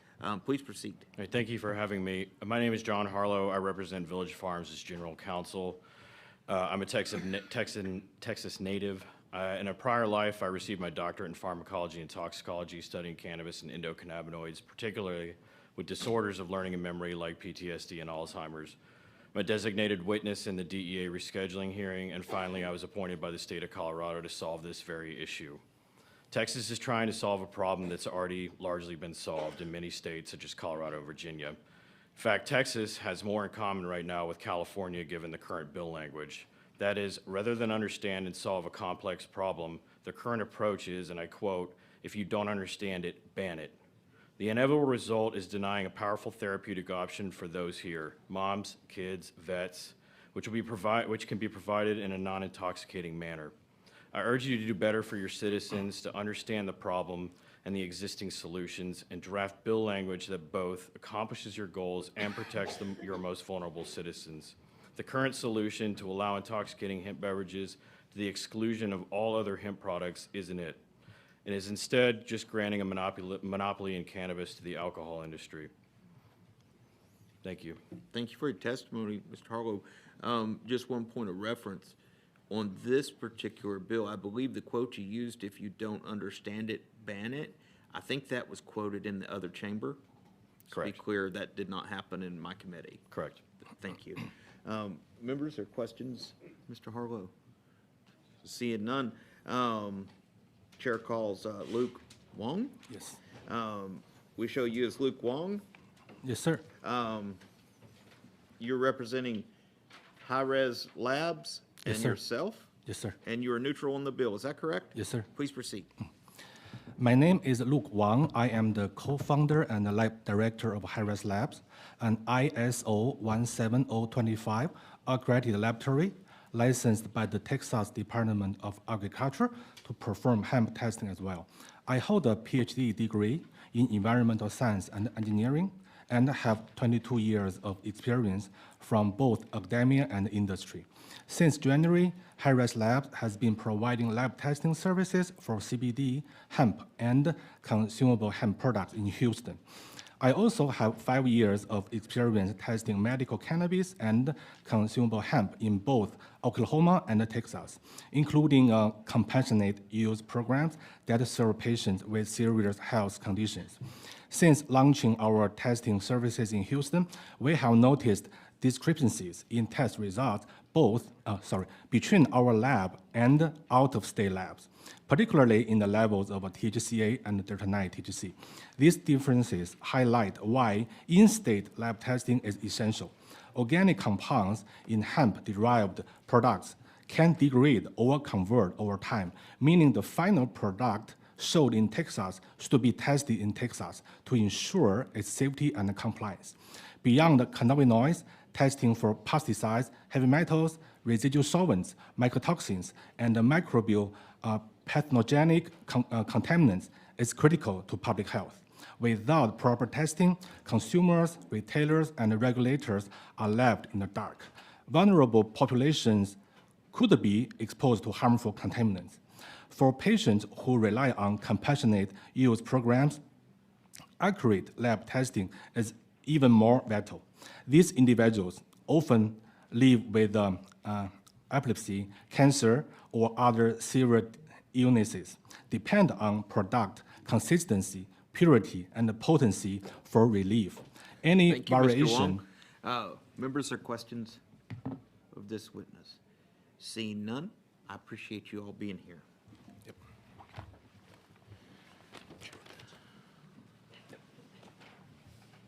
Chair calls Lucas Gilkey, Terrence Jones, Ethan Yost, Fahad Afif. Next panel will be Jacob Charles, Avon Aponte, Stephen Gurka, Jesse Neeson. Okay. Record shows we have Lucas Gilkey. You're Lucas? Okay. Yes, sir. Lucas Gilkey, you're representing Sky Marketing Corp, DBA. Yes, sir, Hometown County. Hero. I'm just telling you what's here. You're Lucas Gilkey. You're representing Sky Marketing Corp, DBA, Hometown Hero, and yourself, and you're against the bill. Is all that correct? Yes, sir. Please proceed. Representatives, thank you for your time. I know today will be a long day, so thank you for listening to the voices of those SB3 and HB 28 will impact the most. My name is Lucas Gilkey. I am the CEO of Hometown Hero, a proud father and a veteran of a U.S. Coast Guard counter-narcotics unit. My Texas consumable hemp license number is 363. The hemp industry in Texas has served Texans diligently over the last 6 years. There has not been a single death attributed to hemp. The deaths recently cited by an Allen City sheriff were in fact opioid-related and nothing to do with hemp products. The word synthetic has continually been brought up by a handful of individuals attacking our industry, conveniently overlooking the fact that hemp-derived cannabinoids meet the federal and state definition of hemp.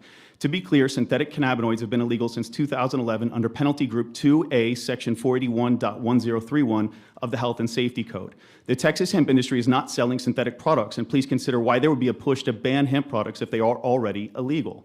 Texans have also made their voices heard via a recent poll by Baselice Associates, a conservative research group, finding that 68% of Texans, including conservatives, want the hemp THC industry to stay legal, particularly since it has been regulated since 2019. SB 3 is simply a venture capital-backed state-sanctioned monopoly play that would disenfranchise and leave over 53,000 people unemployed for one company that stands to benefit. We're not on SB 3. Yes, sir. We're on HB 28 is more the same, banning every category except beverages, which would then be handed over to the well-funded alcohol industry, not the people who invested in slave for the last 6 years building the hemp industry of Texas. There are continuous claims of no enforcement, yet DSHS has collected close to $2 million in 2024 alone through licenses issued to over 6,000 retailers, which indicates there is money, but it is obviously not being used for enforcement. The opposition to our industry has manufactured the scenarios they are using to attack us. HB 4242 provides all additional regulation needed to bring this industry in line with what is best for Texans, keeping hemp alive with regulations, not killing it. I understand all of you are under a massive amount of political pressure to essentially get rid of this industry. I plead you to represent your Texan constituents and help us figure out a way to properly regulate this. Thank you for your time. Thank you for your testimony. Members or questions of this witness? Seeing none, thank you for being here, Mr. Gilkey. Record shows we have Terrence Jones, and you are representing yourself, and you are against the bill. Is that correct? Yes, sir. Please proceed. Chair and members, thank you for the opportunity to speak. My name is Terrence Jones, and I am an Afghanistan veteran where I lost both legs and use of one of my arms in an IED blast in 2012, and I am asking you to vote no on this bill. After being injured in service, I found overwhelming pain and was prescribed heavy opioids. Like too many veterans, I became dependent. In 2015, I made the decision to quit pharmaceutical drugs and begin using hemp and THC products to manage my pain and PTSD. The decision changed and saved my life. Since then, I've earned degrees from both welding college and culinary school. I now work as a welder where I help build adaptive equipment that empowers others like me. I've even learned to walk using prosthetics, despite the doctors telling me that would never happen. I've been able to push boundaries and live a full, productive life because of these plant-based treatments. The current compassionate use program is too limited and it doesn't meet my medical needs. If this bill passes, the legal access to the products that allow me to function and thrive will vanish. I fought for this country. I shouldn't have to fight to keep the access to the medicine that allows me to live with dignity and purpose. So please, vote no on this bill for veterans like me and every other Texan who deserves real options for healing. Thank you for the option to speak. Mr. Jones, thank you for being here, and thank you for your service. I believe Mr. Feegan has a question. Yes, sir. First of all, thank you for your service. We appreciate you. What products do you use? You said it changed. You were using opioids, and then you pivoted to a plant-based solution. What are you using? If you don't mind sharing that. I don't mind at all.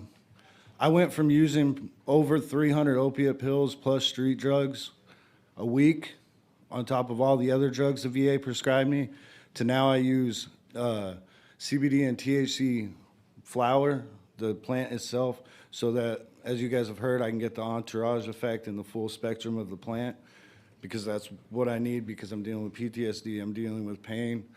I was split in half up to my sternum and given 6% chances of living. My body is held together with screws, so you can imagine. I use that. If my pain gets severe, I'll use edibles, concentrates. I always make sure I get stuff that preferably is local and lots of testing and safe.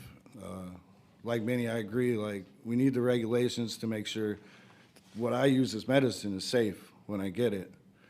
But if you just take it away completely, what am I to do? Go back to the drugs? They almost killed me once. Afghanistan almost killed me. I know nobody wants to see more dead veterans. So the Teacup program is the non-starter for you. Non-starter. And are you using synthetics or are you using purely natural? You said the whole plant. And purely natural, sir. Okay. Teacup, I appreciate the sentiment of it, you know what I mean? But in actual practice, it doesn't work, especially for people with severe ailments like me. It's too unavailable, it's too expensive, and the dosing and everything it's not going to cover what I need. Thank you. Mr. Turner. Thank you, Mr. Chairman. Thank you very much for your service to our nation, the sacrifices you made. The bill we're on right now, House Bill 28, would ban a lot of the products you just talked about that you use. It would allow for beverages to still be sold. Would that in any way address your concerns? I mean, no. It would be like, oh, I'll take care of the sliver in the end of your stump, but all the other pain, oh well. You kind of get where I'm getting with that of like, it doesn't have all the necessary ingredients, and because of how it's made, it's not going to fully cover the full spectrum of medical coverage I need that I can get from one plant. At one point, sir, I literally had to carry an HEB bag around with me to carry all my medications. I'm easy to find. There's millions of doctors that'll be like, this dude's not supposed to be alive. And somehow, I take zero pharmaceuticals. I want to make that very clear. I don't take any kind of pharmaceutical. Every bit of my health, as far as medicine, let's call it medicine, is natural, i.e. CBD, cannabis, and other plant medicines. Okay. So I'm just trying to understand the difference between the products we're discussing today. That basically the beverages simply aren't strong enough to. They don't have the give full you spectrum relief? in there, and they're also not strong enough. Like many have testified to, different people's cannabinoid systems need different amounts. I've tried to go strictly like with a drink or an edible, and I don't get the relief that I need from it. Okay. Thank you for being here. Okay. Members, are further questions of Mr. Jones? Seeing none, thank you for your testimony. We have Ethan Yost, and you are Ethan Yost, and you're testifying on behalf of Euphoric, and you're against the bill? Correct. Please proceed.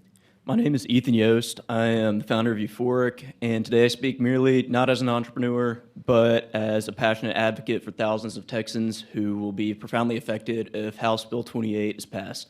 My company, Euphoric, is not a hemp company as the many others sitting around here today. We develop innovative software designed to help businesses manage local deliveries on our marketplace. Thus, our doors will remain open regardless of whatever happens with this bill. My presence today is not driven by financial concerns, but by empathy and responsibility for the people we serve. Consider someone like Michael, one of our homebound customers who couldn't make it here today, who dedicates every waking moment of his life caring for his disabled daughter, his last living family member. Michael cannot simply leave his daughter's side to go get essential cannabis-derived products that provide vital relief for chronic pain and anxiety. Cannabis delivery is far from a convenience for Michael. It is an indispensable lifeline that upholds dignity, independence, and quality of life for father and daughter. If you pass legislation banning minor cannabinoids and hemp product delivery, like an HB 28, you're not merely removing convenience, you're dismantling a critical support system that countless Texans rely upon every day. These bills would deprive the most vulnerable members of our community of necessary care, leaving families isolated, struggling, without viable opportunities and alternatives. From our offset, Euphoric has proactively collaborated with local law enforcement, state regulatory agencies, and despite our transparency, we were investigated by the U.S. Department of Justice, which we were cleared by the lead U.S. attorney. We operate beyond the scope of legal current regulations. We are motivated by a deep commitment to community safety and service. Today, I urge each of you, regardless of political affiliation, to consider Michael and the countless other Texans like him whose lives depend on your compassion and foresight. Let your decisions today reflect empathy, understanding, and a genuine commitment to safeguarding the well-being of every Texan. Members, are questions of this witness? Seeing none, appreciate your testimony. Record shows we have Fahad Afif. Yes, sir. Okay, we show you as Fahad Afif. You're here on behalf of yourself, and you're neutral in the bill. Is that correct? Yes, sir. Please proceed. So I just wanted to let you know, I'm Fahad Afif. I am a medical refugee who moved out of Colorado, from the state of Texas back in 2013 to get some treatment for my son, and I'm still living in Colorado with my family. apart from leaving Texas here, we are living in Colorado by ourselves. We have all our family still living here in Texas. I do have my previous properties here in Texas also, and I just want to make you aware that the bill that's being proposed, where that they're gonna kind of take away all access of all the cannabis usage, that helps a lot of other folks, and narrow it down to one specific product, I suppose. It's gonna make it challenging as far as if everything gets banned, not only that we're not gonna have access to come back and visit our family and risk being arrested or what have you, but also we do have family here. I mean, we do have our properties here, where eventually we would love to come back, but it's kind of seemed like a roller coaster in the last several years. The first time when y'all had when the legislation went through, back in 2015, I was here trying to advocate for my son and let y'all know that we needed access so that we can come back. And it seems like the goalpost keeps shifting on us, and we're kind of uncertain. Even at this point, 12 years later, we don't know if we're gonna ever get an opportunity to come back here. But I would urge y'all to consider that, leaving the whole access for the cannabis, for the folks where we don't get persecuted, just coming back, either visiting family and stuff. Thank you for your testimony. Members, Sure. there are questions for Mr. Afif? I've got one. Sure. Yes, Based sir. on your testimony, Yes, sir. we show you as neutral on the bill. Yes. Are you against the bill? I wanna would stay say I would firmly go against it. I was not sure Okay. what I was signing up initially, Only but I thing- would probably say I would be against the You are bill. against it. Do I have your permission to change your Yes, sir. registration? Yes, sir, you do. Thank you very much for your I testimony. appreciate that. Thank you for correcting me. Thank you all for being here.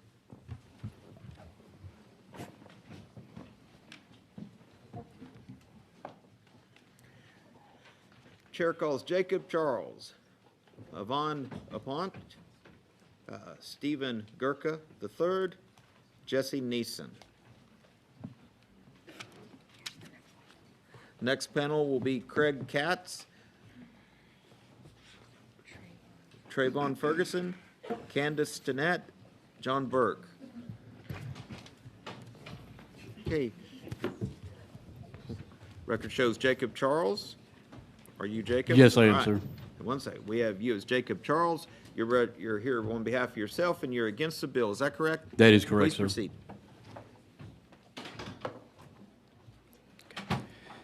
Representative King and members of the committee, thank you so much for giving me the opportunity to share my story. Again, my name is Jacob Charles, and my family has Texan roots spanning multiple generations.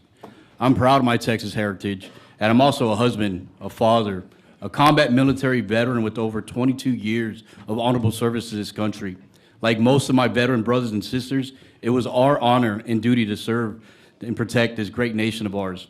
I enlisted in the Marine Corps at the age of 18, just 2 days after high school graduation, just enough and old enough to purchase a lottery ticket, but at that time not old enough to sit in a bar or order a drink. My duties required me to answer our nation's call when we came under attack during 9/11.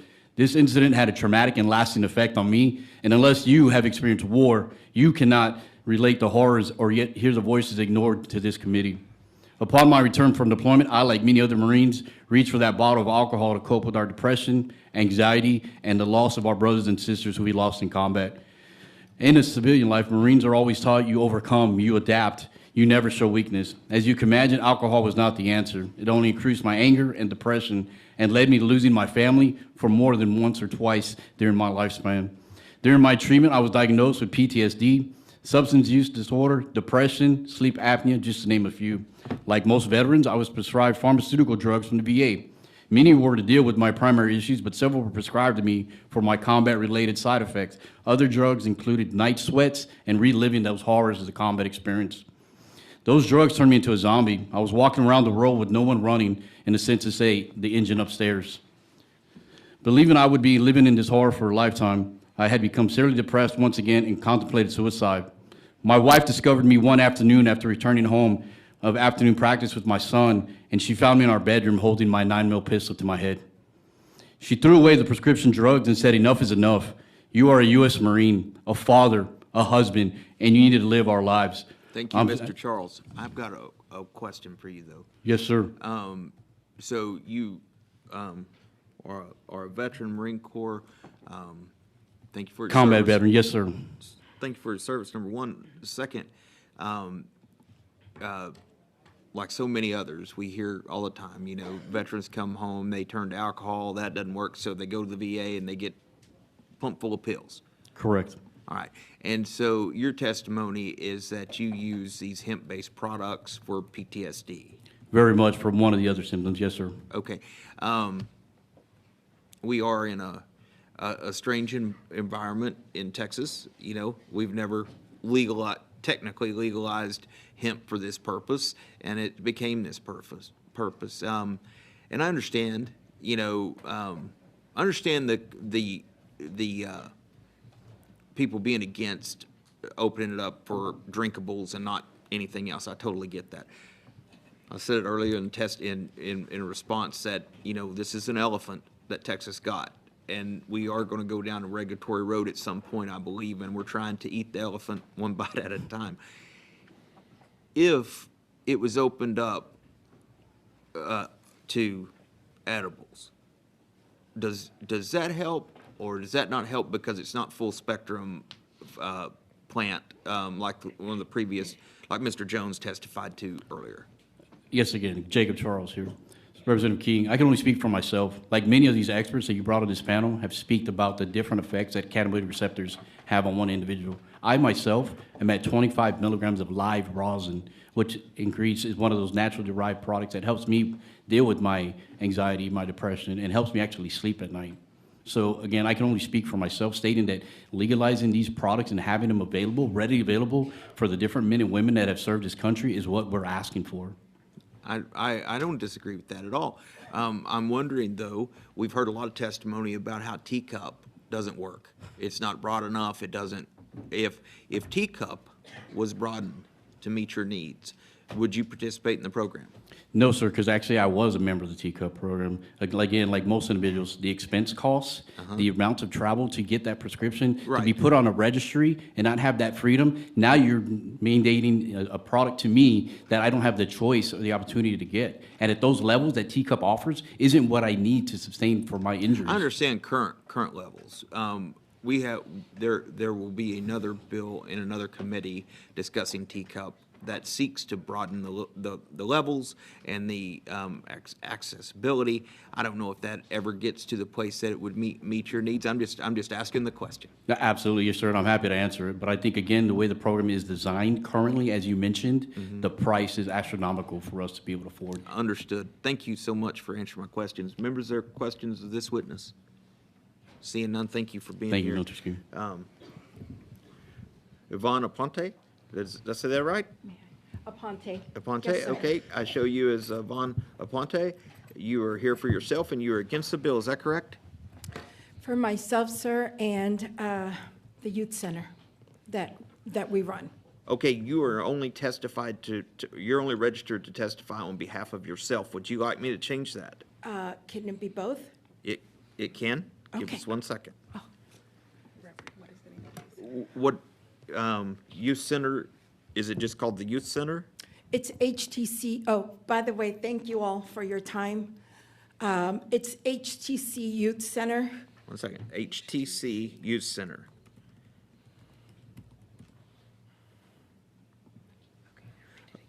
Okay, 1 second. Now, we show you as Yvonne Aponte. Yes. Here, registered on behalf of HTC Youth Center and yourself. Yes. And you are against the bill. Is it correct? I am requesting for synthetic THC. Ma'am? Oh, Only answer this question. You are Yvonne Aponte. yes, sir. You're registered on behalf of HTC Youth Center and yourself, and you Yes. are against the bill. Is that correct? Yes. Then now proceed. If that means banning, yes. Okay. I just asked you if you were against the bill. Or if you're against the bill and what I read is correct, you may proceed. Thank you. I will first start with my husband had to leave Reverend Aponte. We've had a ministry of 8.5 years. He works for funeral homes. Unfortunately, we bury many youth because of suicide. This gave us a calling to open a free youth mentoring program to work on prevention. So we've seen many youth that have struggled with not just synthetic THC, but that have died. Now I'm going to speak as a mom. 4 years later, my son, 22 years old, became psychotic after smoking cannabis, synthetic THC. He took some antipsychotic pills, but he decided to stop the medicine, and thankfully, he came back to us for almost 2 years. He was a shut-in during COVID. Then when he went back to work, he then started to drink. I believe it had THC in it, and he also started smoking cannabis with THC and ingesting gummies. He then had 2 other psychotic episodes. But these were then violent with a lot of aggression. He has threatened my other son, my son's in the Army of 18 years. He threatened his life. He has threatened my life. My 6th son is addicted to synthetic THC. Thank you, Ms. Ponte. Members, there are questions for Ms. Ponte.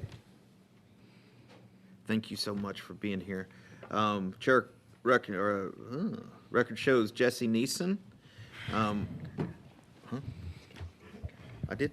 Oh, I'm sorry. Hang on a second, Jesse. We'll get to you in a minute. Record shows we have Stephen Gurka III. You're registered on behalf of yourself, and you're against the bill. Is that correct? Yes, sir. Please proceed. Yes, sir. Good morning, members of the House. My name is Stephen Gurka III. I'm also a disabled Marine Corps veteran, an SMU graduate, a husband, proud father to an 11-month-old baby girl, also the co-owner of Elevated CBD and Smoke. We have 2 locations in the Bryan College Station area that we've built over the last 5 years. I'm here today to strongly oppose HB 28. This bill threatens to dismantle an entire industry and with it a vibrant community of hardworking and passionate Texans that are passionate about the hemp plant. If this bill is passed, it will wipe out over 50,000 jobs across the state, mine included, and my 9 employees that I have built over the last 5 years. Small businesses like mine, which have served more than 75,000 customers in our small area of the Brazos County, will be forced to close their doors. That's 75,000 Texans from all walks of life who found real therapeutic relief through the power of the hemp plant. For me personally, this plant's changed my life. After returning home from the Marines, the VA, as you've heard several times here today, prescribed me 8 different medications, one of them being Ambien, if you've ever heard of that. It's for people that have trouble sleeping. Around that time, a friend introduced me to full spectrum hemp tinctures, which actually gave me my health back, the ability to sleep again, the freedom to choose a natural alternative to a lab-made pill. At the time, in 2017, veterans weren't allowed to tell their doctors that they use cannabis or CBD. Their prescriptions would be stripped away. That has now changed. I'm not alone. Every day, through our shops, we meet veterans, parents, teachers, first responders, seniors, real Texans who have found healings without harmful side effects, without addiction, without the devastation of pharmaceutical dependency of pills and of alcohol. You want these cans to be next to the alcohol industry? What is that doing? It's not doing anything. You're literally putting poison on the shelf, alcohol, and you're going to put the benefits of the hemp plant right next to it and let only liquor stores sell it? It's a ludicrous bill. Thank you for your testimony, Yes, Mr. sir. Gurka. Members, there are questions of this witness. Thank you for your testimony and thank you for your service. Yes, sir. Now, Chair calls Jesse Neeson. You will show you as Jesse Neeson. You are here on behalf of Reggie and LLC and yourself. Is that correct? That is correct, sir. And you're against the bill. That is correct. Please proceed. Thank you. My name is Jesse Neeson. I am a fifth-generation cattle rancher farmer from Northern California, Rough and Ready, California. Been involved in the cannabis industry for decades. I moved out here to Texas in 2021 following the injunctive relief for the smokable hemp ban to come here because of this consumable hemp product market that was created with full panel testing regulations. Texas has a role model set of regulations. It is untrue that it is an unregulated hemp market. It has full panel testing.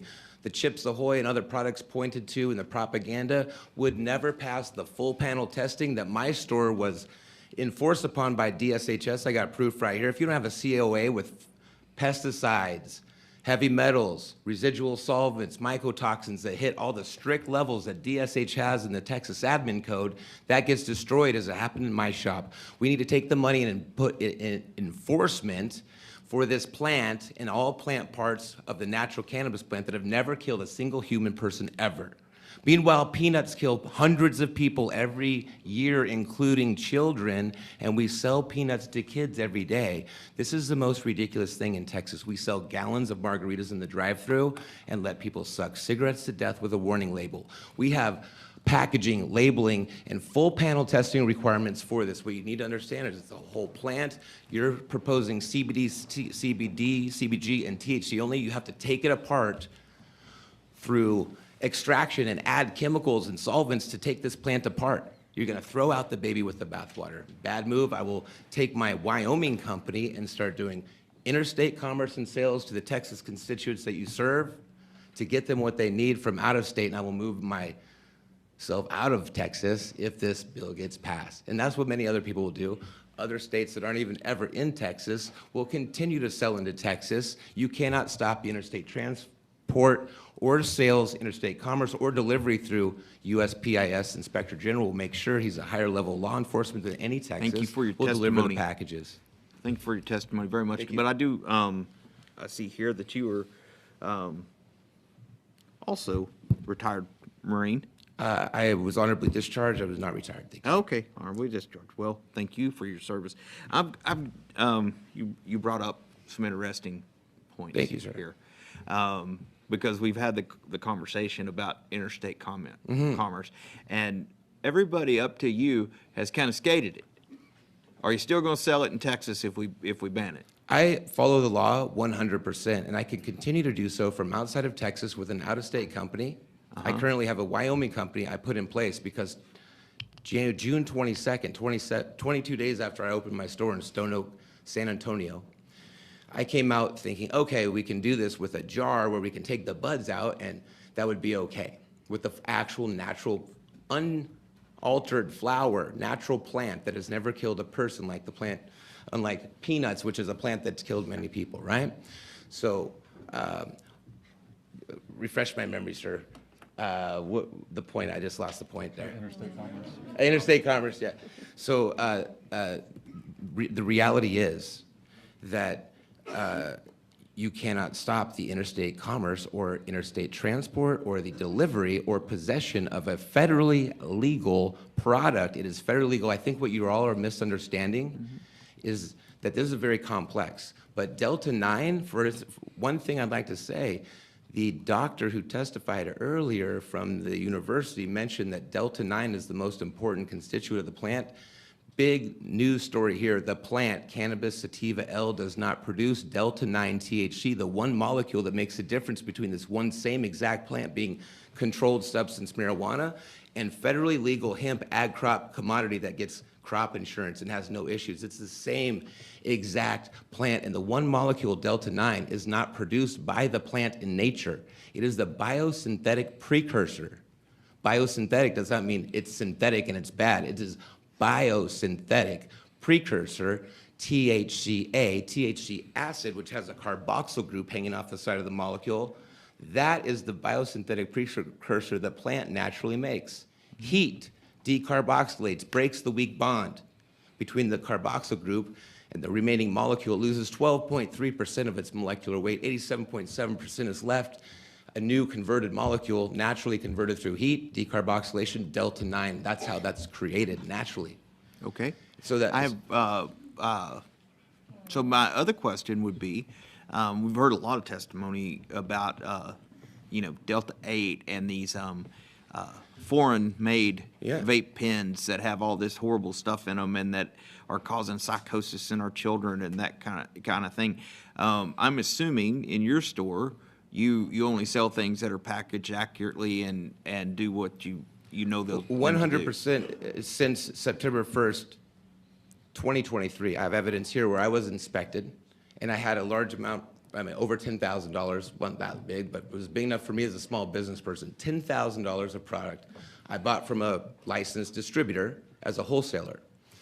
These products, some of the companies at times, this is a problem in the industry as a small business owner. I look, there's labeling, packaging, you can grab any product anywhere. I know how to do it. DSHS knows how to do it. The compliance officers at DSH know how to do it because they did it to me. I had to open, destroy, put bleach on, and denature every single package that didn't have the proper labeling, packaging, and full panel testing results immediately available in the retail environment. DSH knows this. In fact, this whole legislature knows this because you wrote it and passed it and gave me the right to sell to children. I do not sell to children. I age-gate hardcore with biometrics that make sure that you're alive and you match your government-issued photo ID and you're 21. I set that up from the beginning because I will not sell to children, but Texas allows anyone to legally sell to children because you failed to put in an age gate in 2019 and every session since. Okay, let me just ask you were going kind of fast a moment ago before the last question. Okay. Did you say that some of the THC, the Delta 9 is not naturally occurring? That is correct, John.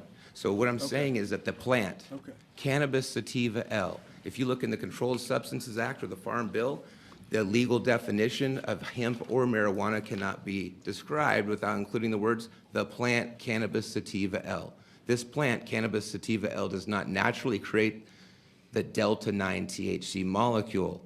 It's only in the plant from heat converting the biosynthetic precursor THCA, THC acid, into Delta 9. Thank you very much. Ms. Hull has a question. Thank you. I guess for either one of you that has. Okay, if one of you are going to change, yes, please say your name into the microphone. Thank you. I looked up Stephen, your store online, well, both of you, but I saw that you have on all your products, you can find all of the lab testing. And either one of you or both to speak on this, have you all seen any fake? 100%. Absolutely. So just say your name and then you answer a question. Stephen Gurka from College Station. Absolutely. There's been bad players in the industry since this became legal. And we saw it in a lot of gas stations. My very first store was connected to a gas station. It's still there. That is where we started in College Station. And we witnessed the gas station selling brands that articles were being written online. Leafly.com, for example, one of the biggest cannabis platforms in the world, wrote articles about brands selling hemp-derived products with illegal or bad COAs attached to them. You could scan the COA and it would go to a penthouse in Miami. It didn't go, you don't even know who the owner is. So what do me and my business partner Alex, who's in the other room, do? We vet every single brand or company we bring on. This gentleman right here, I actually brought him on about a year ago. I read about what he was doing. I researched him as a person. He doesn't know this until right now. And I found out about him, the ins and outs of where he travels all over the U.S. to research the hemp seeds that he brings back to his shop. And everything he does, crosses his T, dots his I's. So I picked him up. He sits on my shelf right now. His products do. And that's what we do. We're in a saturated market. You heard the police chief this morning make lots of false statements, but we won't talk about all those. One of the statements he said is these shops are popping up all over the cities. That's absolutely true. That's one fact I think he said. That's true. Why? Because DSHS is not putting in force these regulations that they wrote in 2019. Oh, I'm so sorry. Yeah, sure. Anyway, we follow the regulations set by DSHS very strictly. We had to get through felony background checks, fingerprints. Most people don't even talk about this stuff. That's required to get certain permits with the DSHS. DSHS is underfunded maybe, I don't know, to come and, he's been, inspected. We haven't been inspected. They've never even reached out to us one time. So maybe some of these products, like what the police chief was talking about earlier, are obviously when they say they test them and the products are not what they claim to be, that some of those would be maybe having some of the fake labs and to show that whatever. So I guess that goes back to then people being unaware of what they're buying. If they go into a shop and they see that there is some, they see something that's, oh, this was lab tested and look, this is safe, but when the whole thing was fake. So That's definitely a problem, but I don't think I've seen any gas station owners testify here today or last time. I'm just saying, there could be a little bit more restriction. We've asked for age gate for 6 years now. We just put it on there ourselves.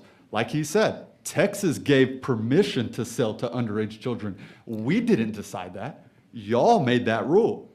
We follow the rule, and we're like, wait a sec, that rule, that doesn't make any sense. Let's put an age gate when you walk in our shops, and you have to show IDs.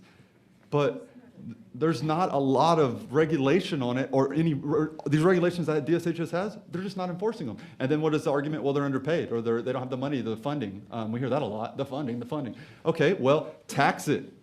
It's taxed in every other state. I pay sales tax every month, and y'all never complain about that check hitting every month. Like, the regulations are in there. Let's follow them. thank you. Ma'am, that's not how this works. When we have a question, we will ask you. The question was asked of Mr. Gurka. We will not interrupt. Do you have any more questions, Ms. Hall? No, I just appreciate the good actors and doing the research to make sure that it's a safe product. May I also answer your question, please? Say your name. Jesse Neeson. To speak on, you were asking about testing and false testing. Testing is a quagmire. The truth about testing is that medical marijuana has no monopoly on testing. As was testified here today in Nevada, there's been unscrupulous operators in every industry, including government. There's been House of Representatives. There's corruption everywhere in every industry. We're humans. We all have fallibility. The testing, though, is a big problem. So what we have is full panel testing. If you implement this like we do, if DSHS enforces this, you will clean out every store overnight. Those products don't pass the test. All the problematic products can be removed immediately by inspecting. And it's already in the admin code. It's been there for years. And so there is testing issues that there's variation. I've spent a lot of money on testing. You can homogenize samples, send 5 different samples of homogeneous samples to 5 different labs and have varying results from 25 tests. So anyone that wants to bet their fingers on testing, you're crazy. Same thing with medical doctors thinking that they have some monopoly on this plant. They don't know anything more than we do. There's 500 plus molecules in this flower. Everyone knows about a deck of cards, 52 cards. They're always never in the same order in your entire lifetime. Every time you shuffle, we have over 500 variables. Anyone that knows about math, over 500 variables. We test for maybe 50 molecules at best. The absence or presence and ratios of each affect the effect of the individual human being, who is also a unique original, just like everybody else. No doctor has any clue. And if they bet their fingers that they did and were prescribing it, they would lose their fingers in one single day in my store, because they don't know better than a person, an individual person can. What we know about cannabis is that it's never killed anyone. Natural cannabis has never killed anyone. When you're talking about testing and you're saying that it's not, I guess, real, it's whatever, then how do you decide what's safe and what's not? I'm saying that testing varies. And so the testing labs, you have full panel testing with strict tolerances in the admin code for the consumable hemp program already. That covers heavy metals. It's very strict. So for instance, we grew 10 acres of hemp in Northern California, 2020. There was a lot of fires that year. We were organic completely, organic soil, organic everything, but we popped hot on a full panel test, just a little bit over for arsenic, a heavy metal, because it came from the smoke from the wildfires. It is a very high bar to pass full panel testing. It's hard. I haven't had a day off in over 1.5 years because I worked nonstop to try to hit this high bar that Texas has. The only thing you're missing is an age limit and child-resistant packaging. That's it. We've made you a ton of money. Maybe you could redirect it in the right way. We could all get along a lot better. This is a good thing. It's not killing anybody. We're selling peanuts to kids every day. This is the most ridiculous thing I've ever seen in my life. Hey, there's Look gonna up the be statistics. No.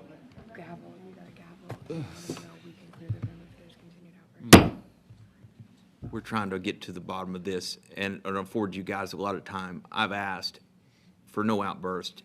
It messes up the record. Please, work with me here. Mr. Raymond? Thank you, Chairman. Maybe I should ask Brian College Station instead of California. I want to be clear. So testing is good, is that right? You right? Stephen Gherkin from College Station, yes, sir. Okay, and we just need to do a better job of enforcing, because you said your neighbor, the gas station guy, was cheating? Or Customers found out, customers buying certain brands, I won't speak on those brands, they're still in the market right now. The COAs were botched, they were fake, and no one knew who owned the company. That's a big red flag if you don't know who the owner is of a brand. And DSHS has these rules in place, but they're very rarely enforced. You heard him, maybe a couple others here today. We've been in business 5 years now, and we've never been approached by DSHS. We welcome them. But so enforcement is a big issue in your view? Absolutely. If you want to get the bad eggs out of the basket, absolutely. Okay, I want to ask this young lady here, I think she had some, did you have any opinions on testing, or? Please say your name into the microphone. Ivana Ponte. This is my opinion on testing and my opinion on younger people. This is my 25-year-old son who is still in psychosis. He went from a loving son to now I had to sell my home so he doesn't know where I live because my life is in danger. Because the psychosis memories are real and they stay real even after they come out of psychosis. He is now 25. I know of others that are older than 21 who have become psychotic off of synthetic THC.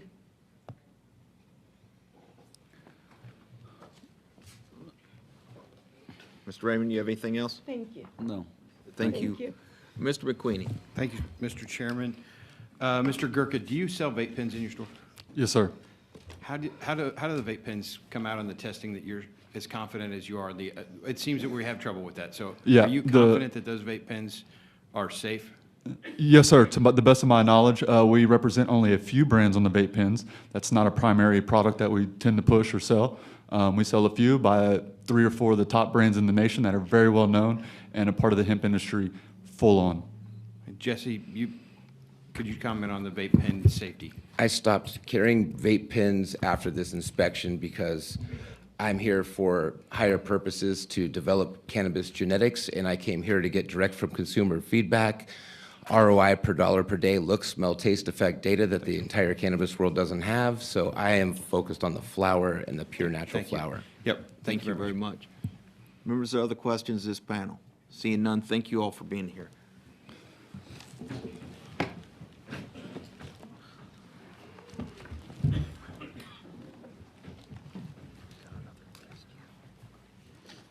Okay, chair calls Craig Katz, Trayvon Ferguson, Candace Stinnett, John Burke.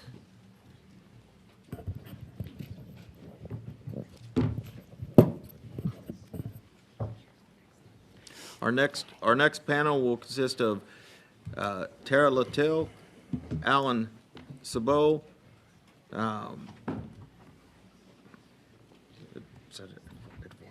Eduardo Velez, and Haley Hunt. Okay, record shows Craig Katz. Are you Craig Katz? That's correct. We show you as Craig Katz. You are here on behalf of CBD Kratom. and self, and you are against the bill. Is that correct? That is correct. Please proceed. Thank you, Mr. Chairman and members of the committee. My name is Craig Katz. I am the Government Relations and Compliance Manager for CBD Kratom. CBD Kratom, if you do not know, is one of the largest companies, privately owned companies in this industry. We have approximately 60 stores in 5 states, including 11 in the state of Texas. That would also include one in Representative Anchio's district and one in Representative Hall's district. We are absolutely in favor of all of the things that Mr. Gilkey and Mr. Bordas previously testified to: age gating, labeling, testing, packaging. I won't bore you going through all that again. What I will suggest to you is, if you looked at the packet that I've had distributed to all of you, this is a legitimate business. This industry is legitimate. We are in partnership with the Texas Rangers, and I don't mean the law enforcement Texas Rangers. I mean the Major League Baseball Texas Rangers at Texas Live. We are a sponsor. We are also the official cannabis company partner of the UFL. There are 3 UFL teams in Texas, run by Daryl Johnston, the famous Moose of Dallas Cowboy fame. I'd like to address a couple of things that have been talked about. One is the interstate commerce issue that we've heard so much about. The interstate commerce issue is very complicated. There are lawsuits being filed daily by companies and industries that are challenging state regulations on interstate commerce. The fact of the matter is that the Commerce Clause of the Constitution gives the federal government the control of interstate commerce, and it does give the states certain limited ability to regulate as well.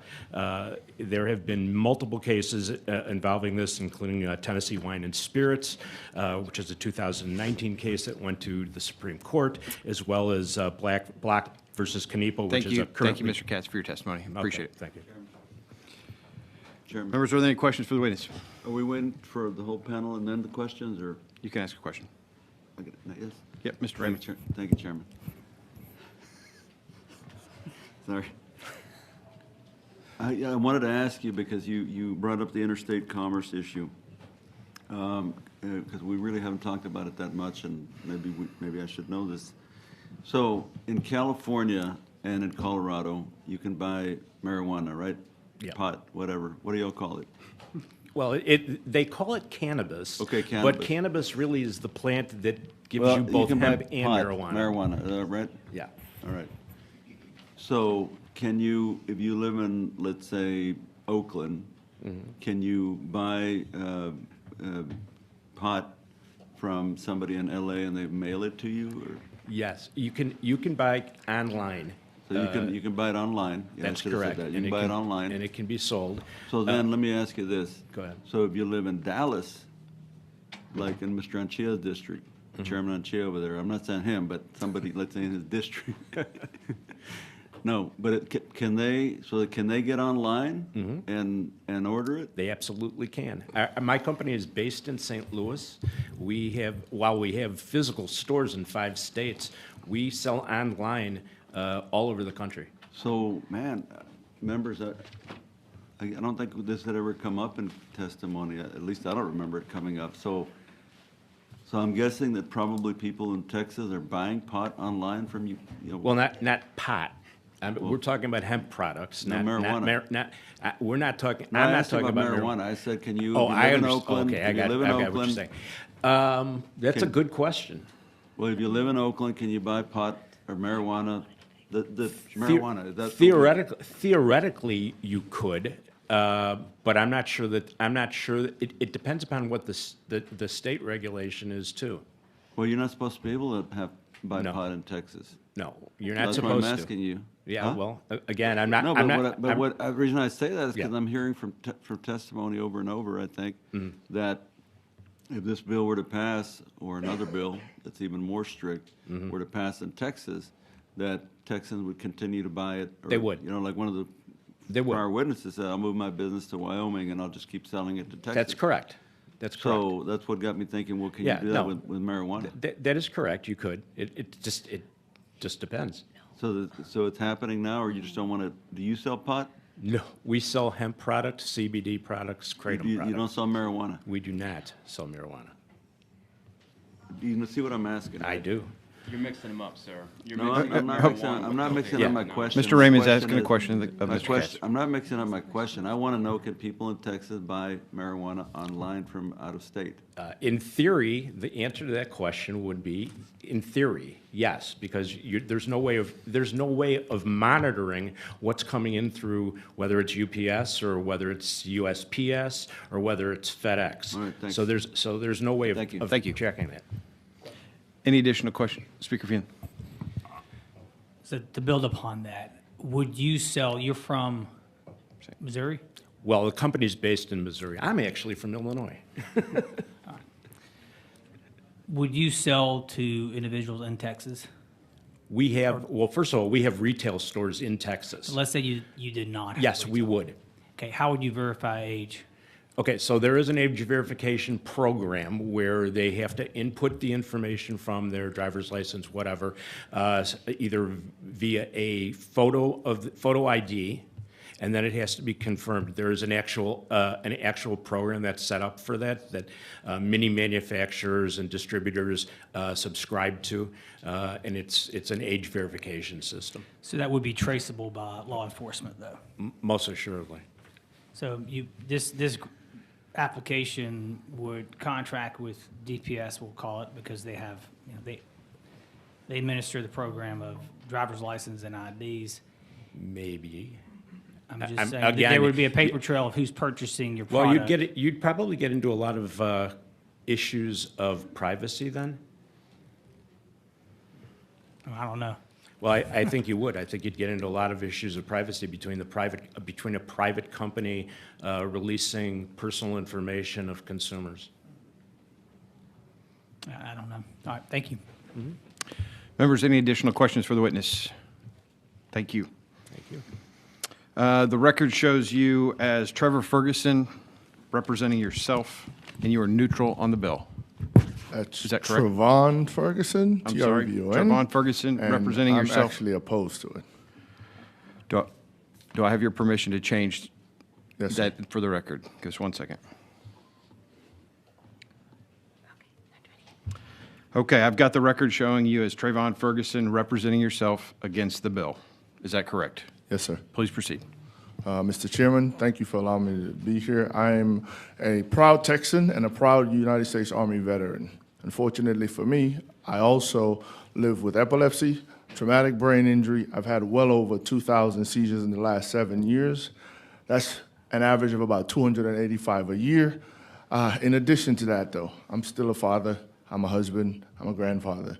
Unfortunately for me, I was initially prescribed those legal pharmaceuticals, 2 of which induced chemical rages, which put my family in severe danger, and 1 of which caused consistent hallucination. Imagine what that's like for a combat veteran. Until I was introduced to full-spectrum CBD 6 years ago, that reduced my seizures from 5 to 10 a day down to maybe 1 to 2 a year, giving me back my independence, giving my family back the freedom that was lost because of what was happening to me on a daily basis, allowing me to move out of my mental health struggles with anxiety, depression, and suicidal ideations. If this bill passes, I now move from a proud United States Army veteran to basically a criminal trying to live a quality of life. Thank you. Thank you for your testimony. Members, are there any questions for the witness? Thank you very much. The record shows you as Candace Stinnett, representing the Texas Hemp Coalition, and yourself, and you are against the bill. Is that accurate? Yes, sir. Please proceed. Thank you. Candace Stinnett, Texas Hemp Coalition board member and owner of Emerald Organics, a hemp retailer in Fort Worth, Texas. It's been like a dagger to my heart these past few weeks, knowing that this may not be accessible to the people I serve every single day next year. I testified at the Senate hearing on another hemp ban bill, not to be named, and have made the 3.5-hour drive from Fort Worth 4 times now, but I would be blessed to make this trip every single day if it means being able to help all of us understand this elephant and help the community find just a touch of relief at the end of the day. If it means my employees can count on another paycheck, if it means helping other hemp businesses in Texas stay afloat, whom I partner and purchase from and have built a friendship with. My retail store in Fort Worth, Emerald Organics, was built nearly 6 years ago by myself, a 3-time cancer survivor who witnessed the therapeutic benefits of this plant. Yes, this market has slipped away from what was intended with, like what was mentioned, dangerous chemicals, heavy metals, and deceptive packaging. But we can protect Texans of harmful products with regulation. We can maximize the social good for products finding their way to market by being transparent and legal in the regulatory regime. We can achieve market equilibrium that provides positive health benefits and provides a social good. Again, Candace Stinnett with Emerald Organics and Texas Hemp Coalition against HB 28. Thank you for your testimony. Members, are there any questions for the witness? Thank you. So the record shows you as John Burke, representing yourself, testifying against the bill. Is that accurate? Yes, sir. Please My name is proceed. John Burke. I represent ShellshockCBD.com. To answer a lot of your questions and the questions that were asked, would we continue to sell in Texas? The answer is, if you ban it, absolutely. Unless there are methods that you can stop us, it's not just me. And also, the police chief that came in here and said that he intercepted packages from California on their way to Texas violated the rights of free Texas citizens because that was illegal. Those were legal products that he confiscated. Now, I took this green ribbon off because apparently it scares a certain Navy commander that's puffed up that never squeezed around in combat, because me, myself, personally served 4.5 years in Iraq and Afghanistan in the Army Infantry. Now, I can tell you this firsthand. I established Shell Shock CBD in 2019, and it works. It works tremendously well. So the Teacup program, thank you for taking an interest in that, because that is a serious issue. It has failed massively, and the reason for that is accessibility, cost, and the other part that people are not actually bringing up is in 2021, there were only 150 doctors registered for the Teacup program.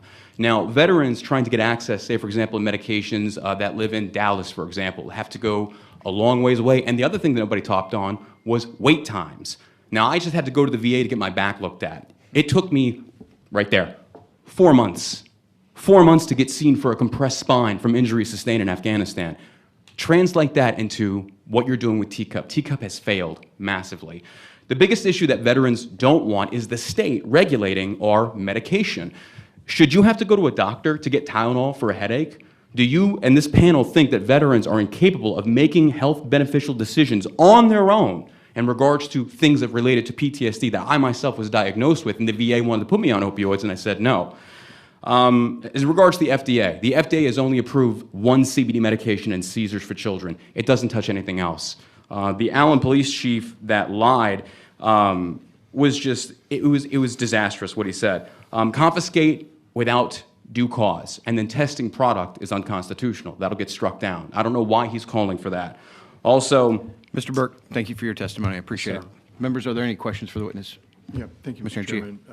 This question dovetails on what Representative Raymond was asking, because I think I understand. Maybe Mr. Katz, you can help me answer it.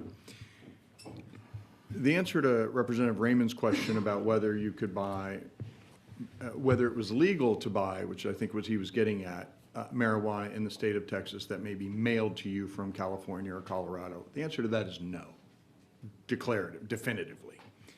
Do people receive marijuana in the mail from states that have legalized it? The answer to that is definitively yes. Do you agree with Correct. that assessment? You're absolutely correct. Okay. And they do so on an illegal basis, or minimal, at least questionable basis. That's correct. At the very We're least. talking about the difference between criminalizing something and something that's passing through the mail. All right. Now, I want to get at the supremacy clause and the commerce clause. Since you do government affairs, you're familiar with both of those.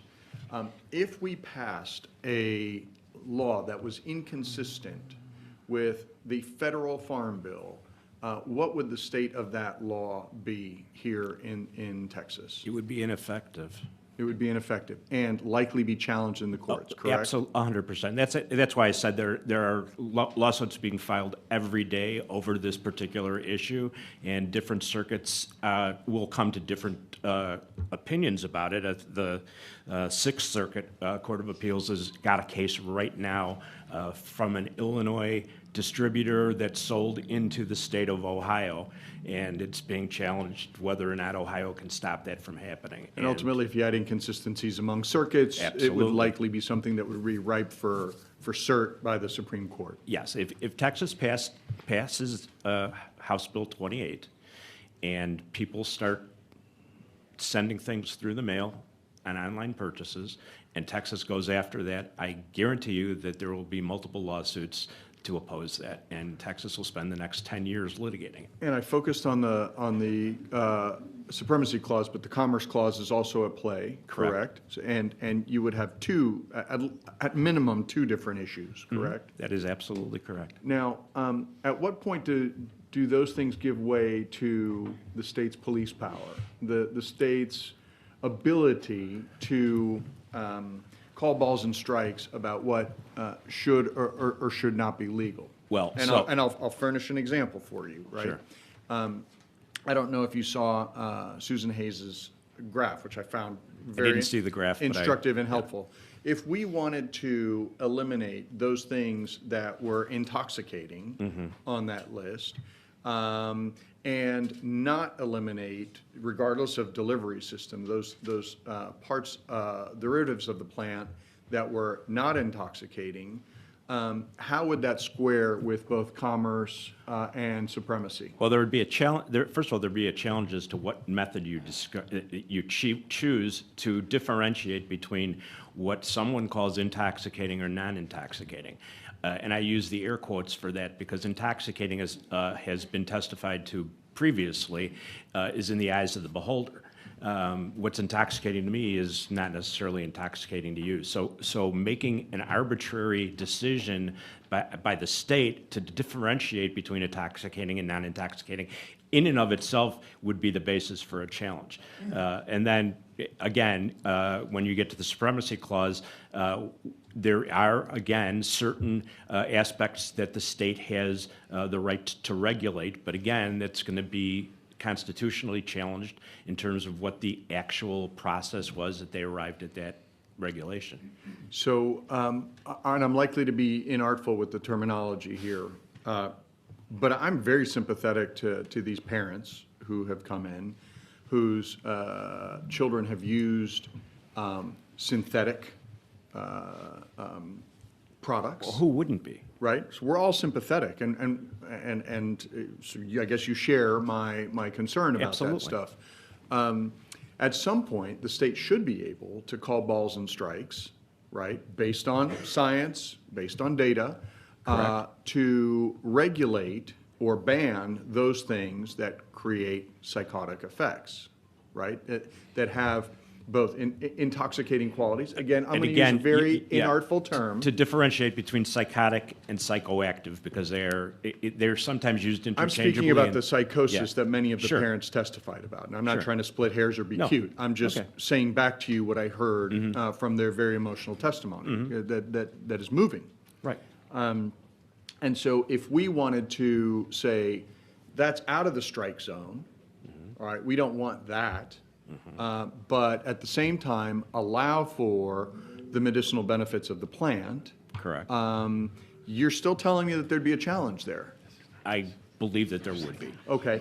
Absolutely. And so absolutely. And so what does the state need to do to, on that basis, exercise its, I think, very legitimate police power to say, hey, that other stuff that's really, really bad needs to be off the list, but we want to make sure we honor the health benefits And that's of where the plant. that's where the trick is to come up with what is the right solution. And that's for why I'm that. asking you. Okay, well, the right solution to that, in my opinion, and I'm not a scientist here, so I'm not going to talk on the scientific. But you have scientists on your staff, right? Yes, we do. We Okay. we have in-house chemists. And What does your in-house science say about it? Our in-house science says that that if we keep everything below the federally legal 0.3 THC by dry weight limit, that we should not have a problem because A, it's not intoxicating in the general use of the word, and B, especially when combined with, say, CBD, which counteracts any intoxication issues with it, that it shouldn't be a problem. Okay. And I noticed that the name of your company is Kratom. That's part of it. Right? CB, right. Yes, that's a correct. different plant. It is. It's a different animal. It's a completely different plant. It is. And how does that plant fit into the regulatory structure that's being contemplated today? Well, I try not to confuse the issue too much. It's in your name. But It's in your name. Yes, So it's I like know. I know. it's Well, in no, my name is neon Katz. lights, It's not my right? name. But no, I see in yeah. your materials you've Yeah. actually given us a list of Yes. where your storefronts are. And right? one of them is in your And district. I think I had 2 in the district, but one of them One for sure. on Davis closed down. Yeah. Go ahead. So the answer to your question is kratom is basically a Southeast Asian origin plant that is in the coffee family. And it's been used in similar ways to what we're talking about in terms of health benefits for literally thousands of years. If you go to Thailand, they drink it as tea like you might drink coffee every day. And have pretty much the same kind of a thing, except not with the caffeine high that you get with coffee. Again, it's a health benefit, and that's the reason why our company is involved in that particular area, is because it's a health benefit.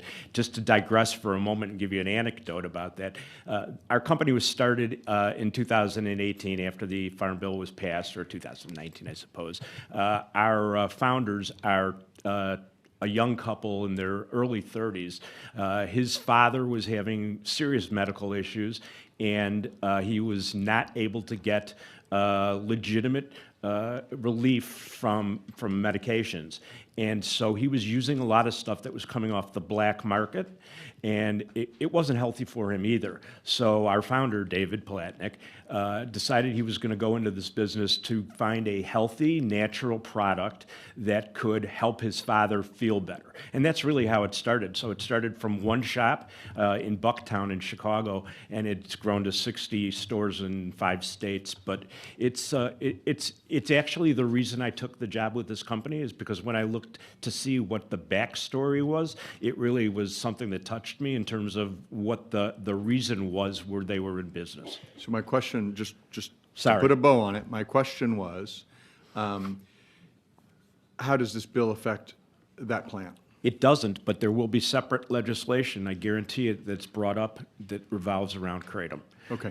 It has been that way in every state that we are operating in, and it is probably going to be everywhere until the FDA decides one way or the other how they want to treat it. I mean, look, the bottom line is that there's no guidance from the federal government on most of this stuff, and so everybody is kind of, somebody used the word whack-a-mole before, it's kind of like the wild, wild west, and everybody's trying to figure out what they're going to do. The best answer would be to have standard regulation that's reasonable across the board, where everyone knew what they were going to do, everyone knew what the products were going to look like, how they were tested, that all the ingredients were high-quality ingredients, et cetera, et cetera, et cetera. That's really the only answer, and that's really what we want. Thanks for your answers. Thank you, Mr. Interior. Speaker Phelan. Yeah, one question. Mr. Katz, a previous witness brought up Colorado as a state which 6 years ago, when the Farm Act was passed, had a structure where, as these products evolved, had to come back to the state and ask for permission for those products. Mm-hmm. Has Colorado, that structure, regulatory structure, how's that been reviewed or I think it's- treated from a constitutional standpoint? Yeah, I think it's been pretty successful because they had interaction with the industry in terms of how they put things together. And so that, you know, if you get everybody to cooperate and have a conversation, a dialogue about how to come up with the best solutions, you're unlikely to get those lawsuits, those constitutional challenges, because everybody's going to come out and say, this is what we basically agreed on. You know, there's the old saying that any negotiation, both parties walk away from the table not entirely happy, and that's kind of what we figure is the ultimate goal. So it's been a lack of lawsuits. That's correct. Okay. Thank you. Thank you, members. Are Chairman. there any further Representative Raymond? Thank you. I'm fully aware that it's illegal to buy pot in Texas, okay? That wasn't my question. My question was about, candidly, I'm being just very honest here. It had not occurred to me that people in Texas can get it online from another state. I just hadn't thought of that, man. So you're Chairman Chia's telling me, you telling me, people in Texas are buying pot online from California, Colorado, whatever. Is that what y'all think? Is that right? Yes. Okay. So, I wanted to just come back to that for a minute now that the chairman's here, the author of the bill, because I do think some thought needs to be given as we continue to discuss this, Chairman, that if this bill passes or another one, even more strident, what the dynamic becomes. Because if people in Texas can buy pot online right now, right, and receive it FedEx or U.S. Postal Service, whatever, then it seems to me that many of the things that, the bad, we've heard from testimony, different folks, some of the bad items that are on the shelves in Texas now, that probably necessitated or got us to where we are today in terms of considering this legislation. Some of the bad stuff, because you listen to different witnesses, I'm trying to understand. There's stuff that probably isn't that bad, and there's other stuff that's really bad, and there's stuff that, you know, maybe somewhere in between. But that the bad stuff, they're going to shift to mail, especially if you've knocked everything out. Like you can't buy anything on the shelves in Texas, right? Yeah. Nothing. Yeah. Then they're going to shift to mail, or you know, again, something, you know. And so I think that's something to think about, to consider as we try to figure this thing out, how to thread the needle. I think this whole issue is going to be about threading the needle. I understand what the Lieutenant Governor wants to do. He's a friend of mine. I get it. I understand that, right? I wish we could do away with liquor, by the way, period. I really do. But I know that's not going to happen. So, Chairman, I want you to, I think we should think about that, the dynamic of what happens if we take everything off the shelves, or certain kinds of products completely off the shelves. They're still going to come into Texas. Can I just make one comment on that? The safer ones and the really bad ones is my guess. Can I just make one comment on that? The chief of police that testified earlier commented about the violence, et cetera, that's related to the products that he wants to ban. The fact of the matter is if House Bill 28 passes and the ban goes through as drawn up in the bill, you'll have that black market, and I guarantee you that the crime and violence that he's concerned about now will double, triple, quadruple. It will be no different than drug wars that you've seen all across the country. It'll be no different than Prohibition in 1925. That's what you're asking for. So the answer is to regulate. Well, I get that argument. I guess what I don't know, and I'm going to ask this and talk about it just for a second, because I haven't seen numbers on this. So let's just talk about Colorado, for example. Is there any real, any of y'all know information about what crime was like with reference to marijuana and you know, before they legalized it there, and what it's like now in terms of there being less crime with reference to? Yes, sir. The gentleman with, state your name. John Burke from Shell Shock. I don't know the actual stats, but we can refer back to Prohibition. When alcohol was reintroduced back to the population, you did see a surge in crime again, because again, it was withheld. It's no different than, say, for example, telling your teenager, you can't go smoke, what are they gonna do? So yes, you will see a surge in crime if you do decide to do an outright ban on it. But what you're leading to, as far as the regulation and safe testing, the biggest concern most people have, myself included, is fentanyl. So when you have fentanyl floating around, fentanyl is actually serving as one of the most anti-drugs out there, because people are afraid to start taking things from strangers. They want it regulated. They want to be able to scan a QR code. So in regards to your question as far as crime rate spikes, well, number one, where are you getting your intel or your data from? Because when you have a police chief right here who lies blatantly, you have to take that into account. So yes, you probably will see a crime increase spike. I mean, it's already legal. I mean, it's technically already legal. So do you see cities burning? It's been legal since 2019, and it didn't turn Texas any more bluer. In fact, we had 4 counties flip red in this last election. So the crime aspect, it's a non-issue, because again, has crime in any of your districts, has it gone up so much that you've even noticed outside of this bill telling you about it? No. No.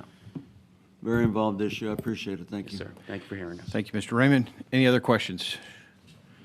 Mr. Burke, thank you for your service. Mr. Ferguson, thank you for your service at the Medal of Honor Museum. Appreciate you guys. Make all where you got it.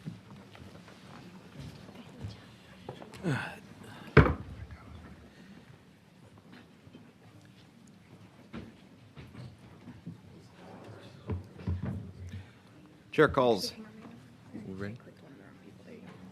Chair calls Tara Latil, Alan Sabot, Eduardo Velez, Haley Hunt.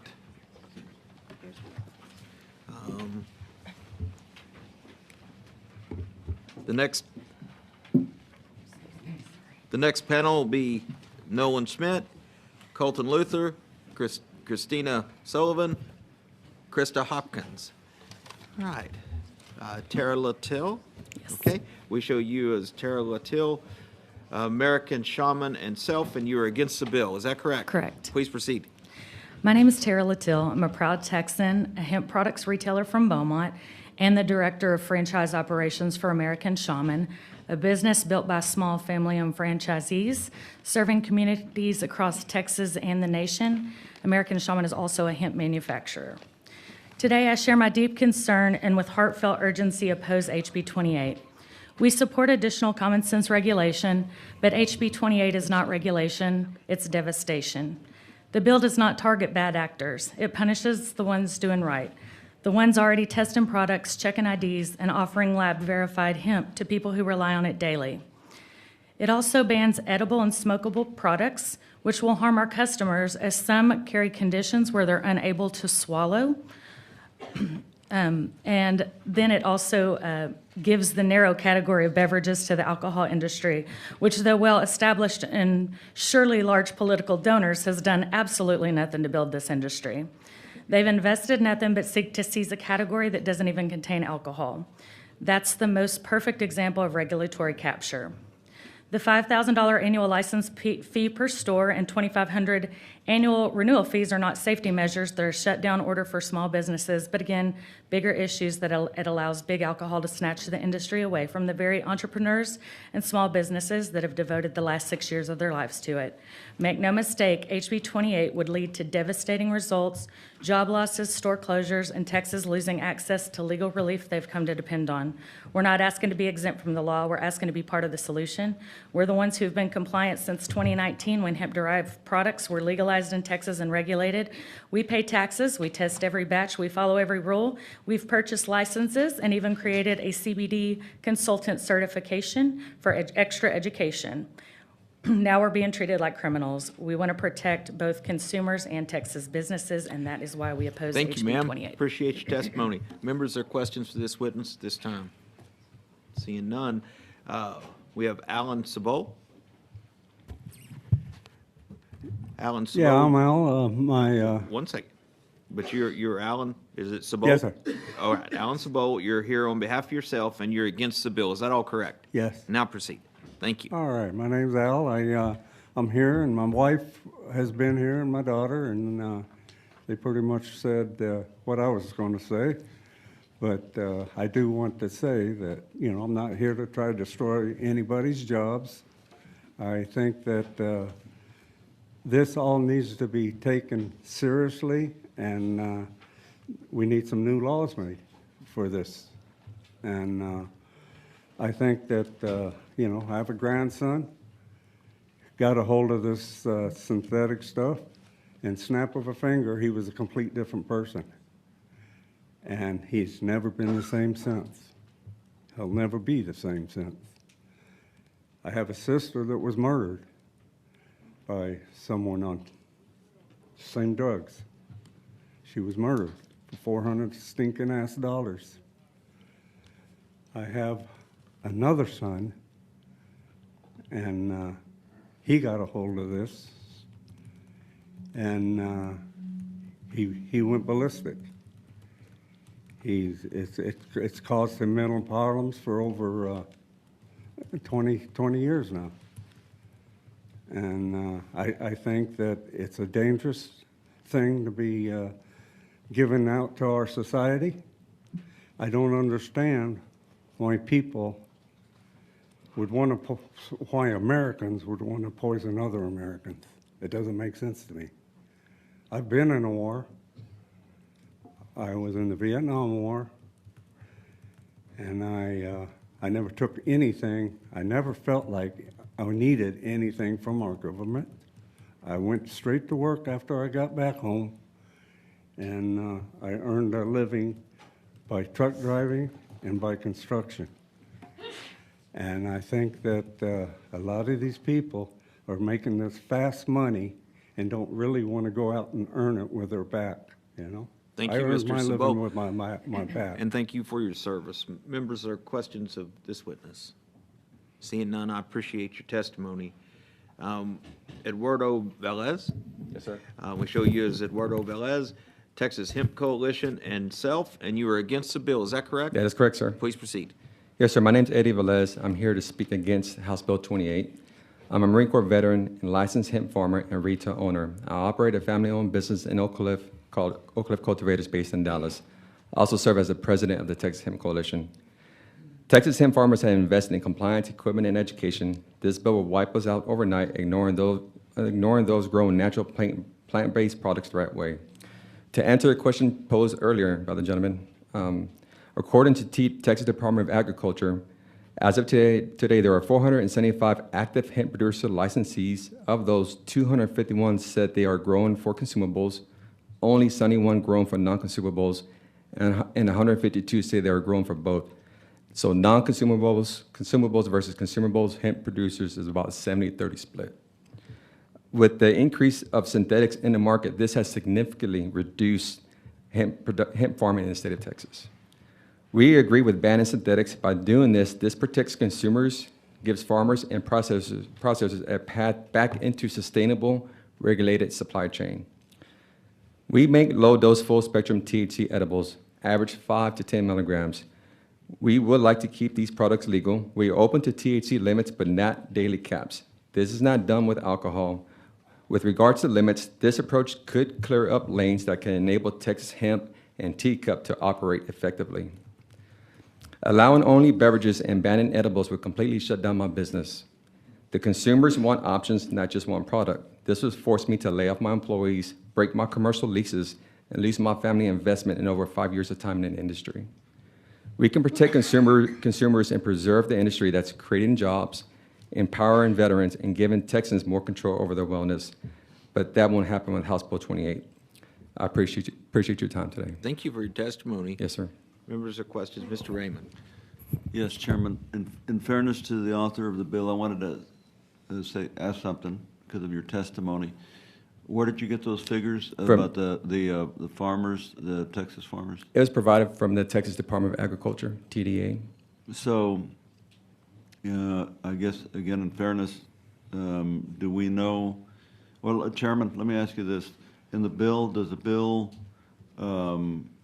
say if you are farming, right, and you're farming for consumable, or that most of what you do is consumable, you know, you sell for consumable, are they still able to do that but send it out of the state? No. So they can't do it, period? They can still grow it, it's not for consumables. Even if they're exporting it? It doesn't really speak to farming. But if you can't make consumables, you're not going to grow it for consumables. No. If you, but I think what the question for me becomes is, again, in fairness to you, is can they still export it to other states? You see what I'm saying? So let's say that we know that The bill doesn't speak to that. It does not speak to that. Okay, so then they probably could. I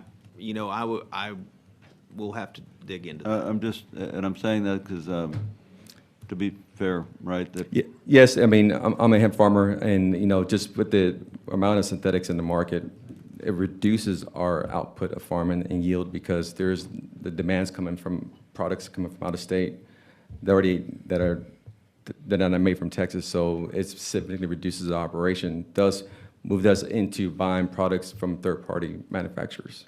So you don't think that the market would be there for you to export out of state for consumable products? I think Texans want Texas-grown hemp flower. I think we should keep Texas. No, I know, but if we pass legislation that says you can't, for the most part, you can't, or 2/3 of the products are knocked out, or I don't know what it is, but a significant part, right? Let's say they're knocked out. So you could still sell it, your stuff out of state, and I'm asking you, you think that's likely, or what do you? You know, I'm just possibly, sir, I'm more familiar with the Texas market going out of states. So pretty much right now, as far as you know, folks that are growing consumable hemp here in Texas, they're selling it to Texas, for Texas use? Correct. Okay, thanks. Members, are the questions this witness? Seeing none, thank you for being here. The record shows we have Haley Hunt. Yes, sir. Haley Hunt, you are registered as Texas Hemp Coalition and Self, and you are against the bill. Is that correct? Yes, sir. Please proceed.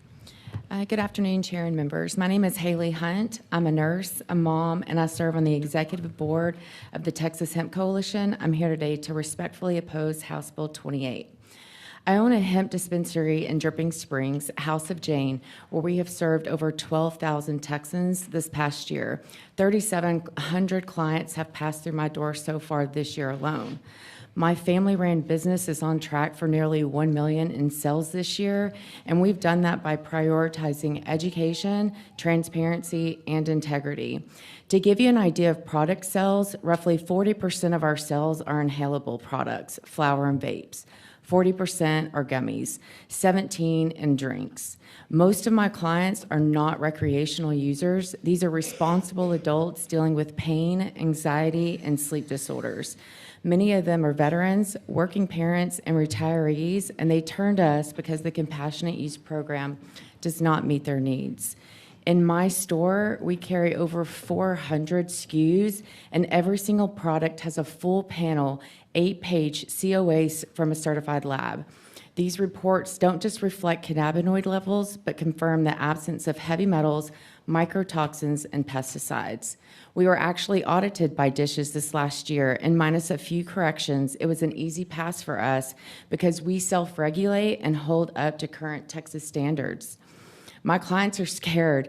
They want to stock up, and I can promise you that they will find it online, but those funds will go out of Texas while my business closes. And unfortunately, I cannot educate them, and that's very discouraging to me and my employees, considering that's the cornerstone of my business. I agree with the intent of this bill to protect Texans, but let's do that with smart regulation and not sweeping bans. That means banning synthetics, requiring proper lab testing, ensuring child-resistant packaging, and maintaining access to natural cannabinoids through safe and regulated products. Thank you for your testimony. Thank you. Members, are questions? Ms. Hunt? Seeing none, thank you all for being here.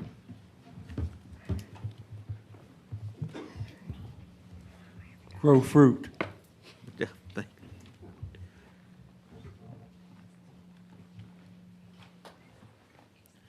Chair calls Colton Luther, Christina Sullivan, Krista Hopkins, Nolan Schmidt.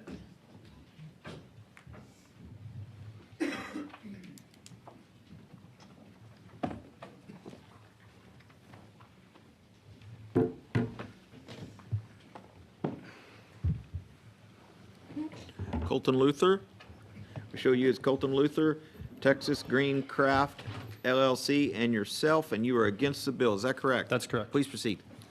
Thank you, everyone, for your time. I'm a sixth-generation Texan and a business owner in both the agriculture and consumable hemp products. I oppose HB 28. It offers some sensible regulation. I commend the author for that. Some things that we've all been fighting for together for several years now. But the bill provides a transfer of certain regulatory functions, including a restructuring of the licensing system and oversight responsibilities to TABC. TABC is designed to regulate alcohol products. As most of you are now aware by all the testimonies, this is a very confusing topic. TABC agency heads are only focused on alcohol, not cannabinoid, and we're seeing that here today. They have different production methods, market dynamics, and consumer safety concerns compared to each other. Transferring hemp oversight to the TABC would lead to rules that aren't well tailored to the unique characteristics of hemp-derived products and also openly admit to not being properly equipped to regulate or enforce as the agency stands today. Alcohol and THC, in my opinion, should never be sold in the same establishment, same container, or regulated by the same industry. As a farmer, the bill has drastically helped us in agriculture. The Farm Bill has drastically helped us in agriculture. The average price of a commodity like cotton is around 75 cents per pound, and I feel like that's being generous. Hemp, however, can be sold for several hundreds upwards of $1,000 per pound or per unit.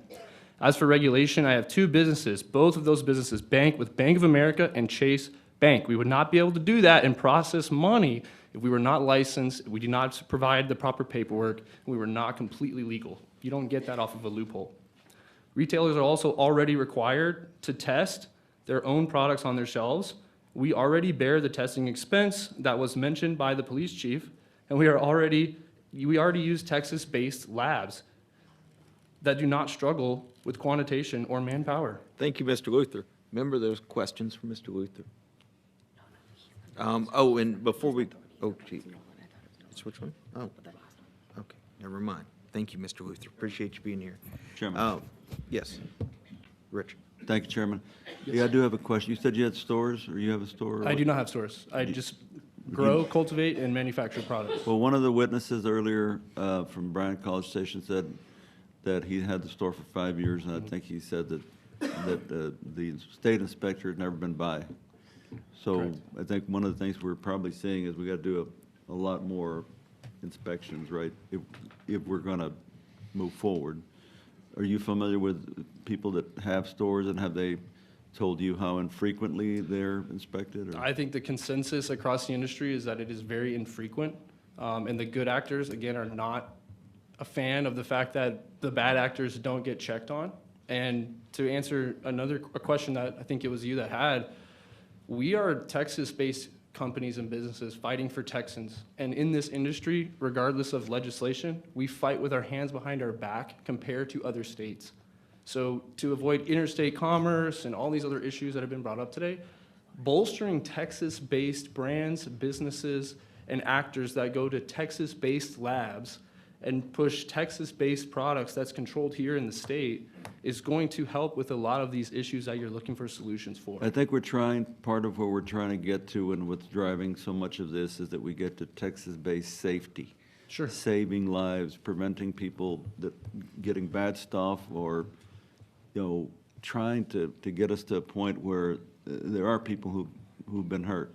Whether or not you like it, I think that's clear. Sure. And so I think what we're trying to get to is to a point where we have fewer and fewer stories of someone, a 25-year-old young man whose mother is afraid to be around him. Sir, I'm 29. I use these products for many things, including brain injuries, stress, anxiety disorder. I've never felt psychosis from any of these. But it sounds like there are some. So I think where Sure. we need to get to a point. We need to get to a point where we really minimize that. I think that's where we're trying to get. Are you aware that most products in the bad actor stores come from other countries even? Not even So we need to get states? them off the shelves that are from I other mean, I countries. totally How about agree. that? We have the a bill, program for that, maybe so we can first- agree on that we get stuff off the shelves in Texas that are from other countries. Absolutely. I'd be for that. I think Texas base is the Remember, way there's to go. other questions from Mr. Luther.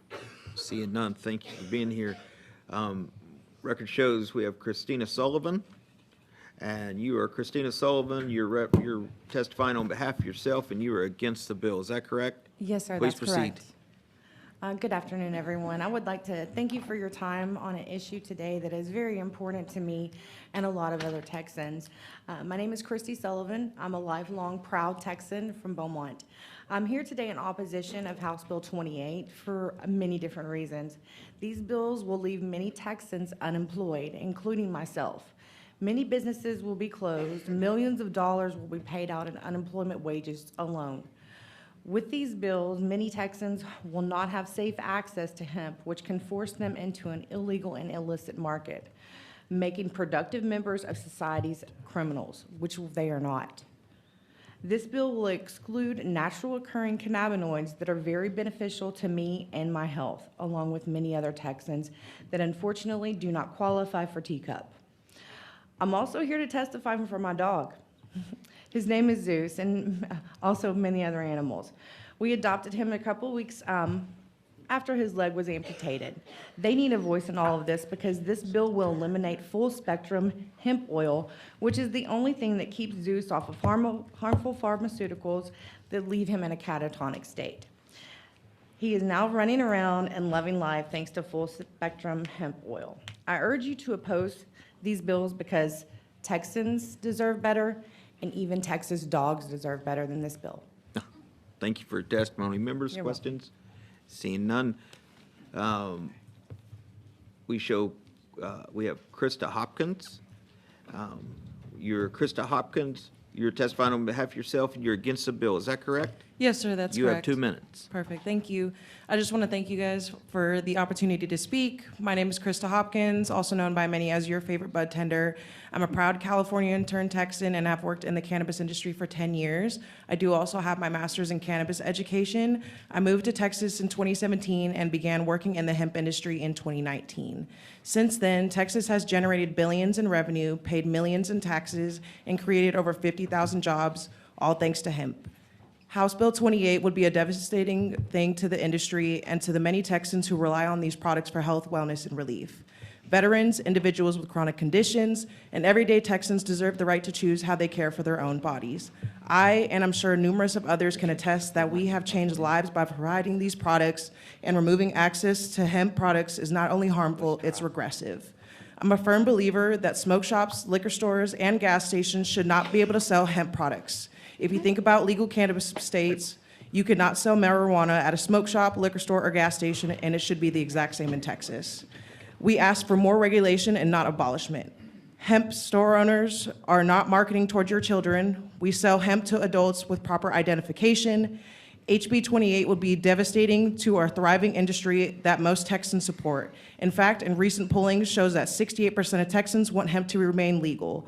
With hemp, my apologies, with House Bill 28 only being limited to drinks and only allowing CBD, CBG, and Delta-9, when there's over 100 naturally derived cannabinoids from the hemp plant, why are we only singling out 3?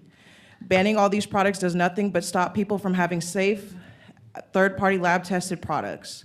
I urge you to listen to your constituents and protect their freedom to choose. Please say no to House Bill 28. Thank you so much for the time and consideration. I'm happy to answer any and all questions you may have. Thank you for your testimony. Members, or questions? Mr. McQueenie. Ms. Hopkins, master's sir. degree. Where do you get a master's degree in? I went through Cannabis Training University. It's actually the one and only accredited cannabis university. Cool, thank you. You're very welcome. Thank you. Members, further questions? Thank you for your testimony. We have, record shows we have Nolan Smith. We show you as Nolan Smith, registered on behalf of yourself and against the bill. But before we get started, you registered twice. Do I have your permission to remove the other one? Yes, you do, sir. Yes. 1 second, let me get that done. All right, Mr. Smith, you have 2 minutes. My name is Nolan Schmidt. I'm a special needs advocate. I'm also a individual who has special needs. I have Asperger's syndrome. I was diagnosed when I was 4 years old, and throughout my life, I've gone through a lot of stress and anxiety, based on my lifelong development. I've found use of THC products to help me with relief of both my stress and anxiety. I only ask for the benefit of both me and any other member of the special needs community within our great state. I ask that this bill not be passed. Thank you, Mr. Schmidt. Members, are questions to this witness? Certainly appreciate your testimony. All right. See no other questions? Thank you for being here.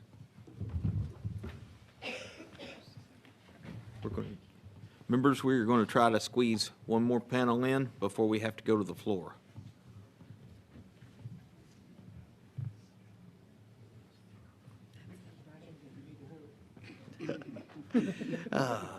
Chair calls Luke Temple, Avery Mack, Nicholas Gresham, and Corey Mendez.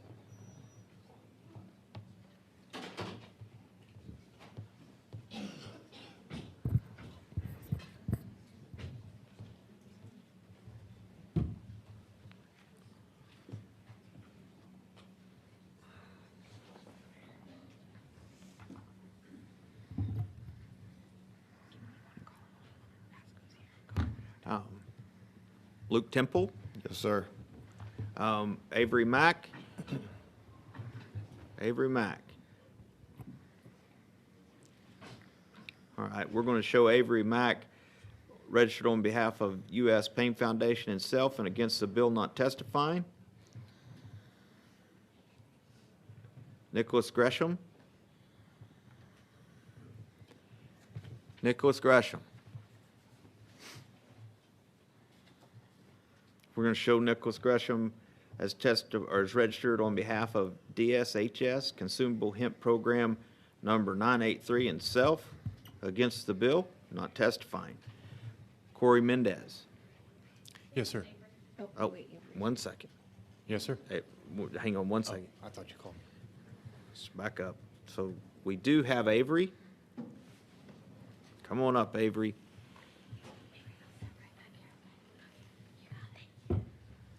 So we are going to have Avery Mack, U.S. Pain Foundation, and self.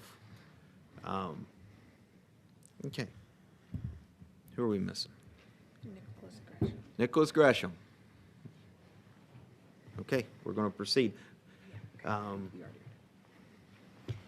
Record shows you're Luke Temple, registered on behalf of Texas Hemp Coalition and self, and you are against the bill. Is that correct? Yes, sir. Please proceed. Good afternoon, Chairman King and fellow committee members. My name is Luke Temple. I'm a hemp farmer. I'm a health and wellness store owner and executive board member of the Texas Hemp Coalition and a board member of the East Texas Alliance of Hope. Today I'm here simply as a farmer, someone who grows the plant that becomes the products that I proudly stand behind. I own TNT Roots, named after my two boys.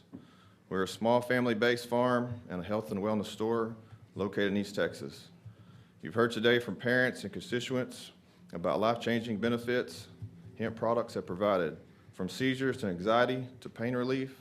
That is exactly the kind of work we do every day. With the help of my wife, who is a nurse, we carefully guide our customers with dosing and safe usage.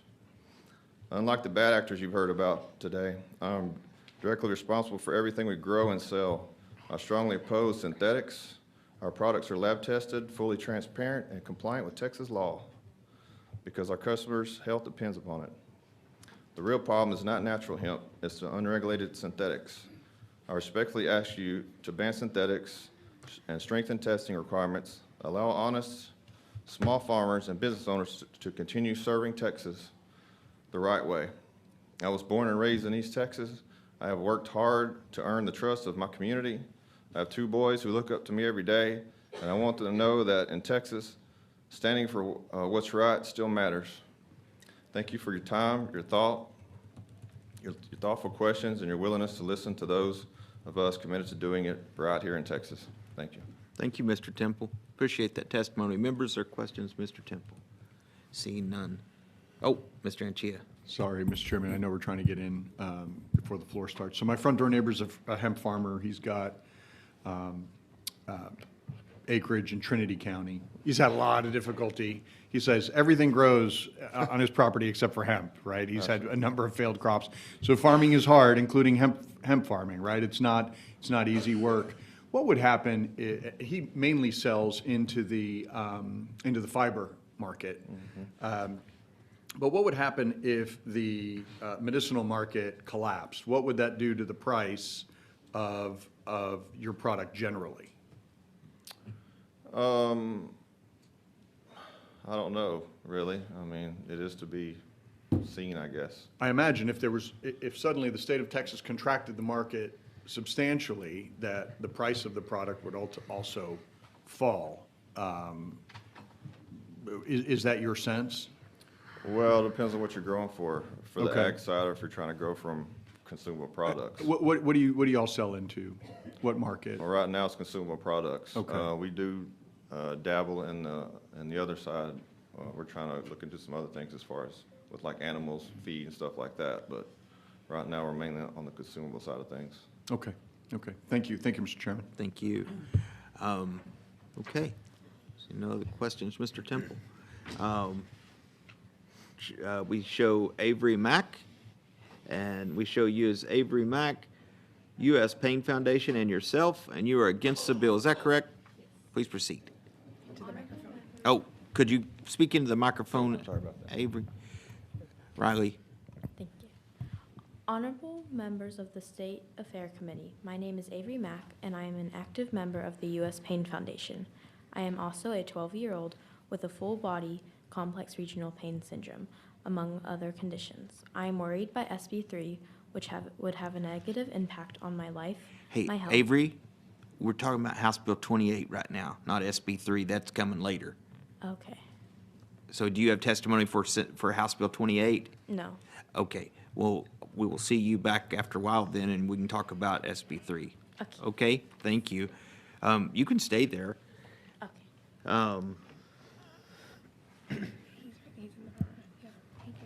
Nicholas?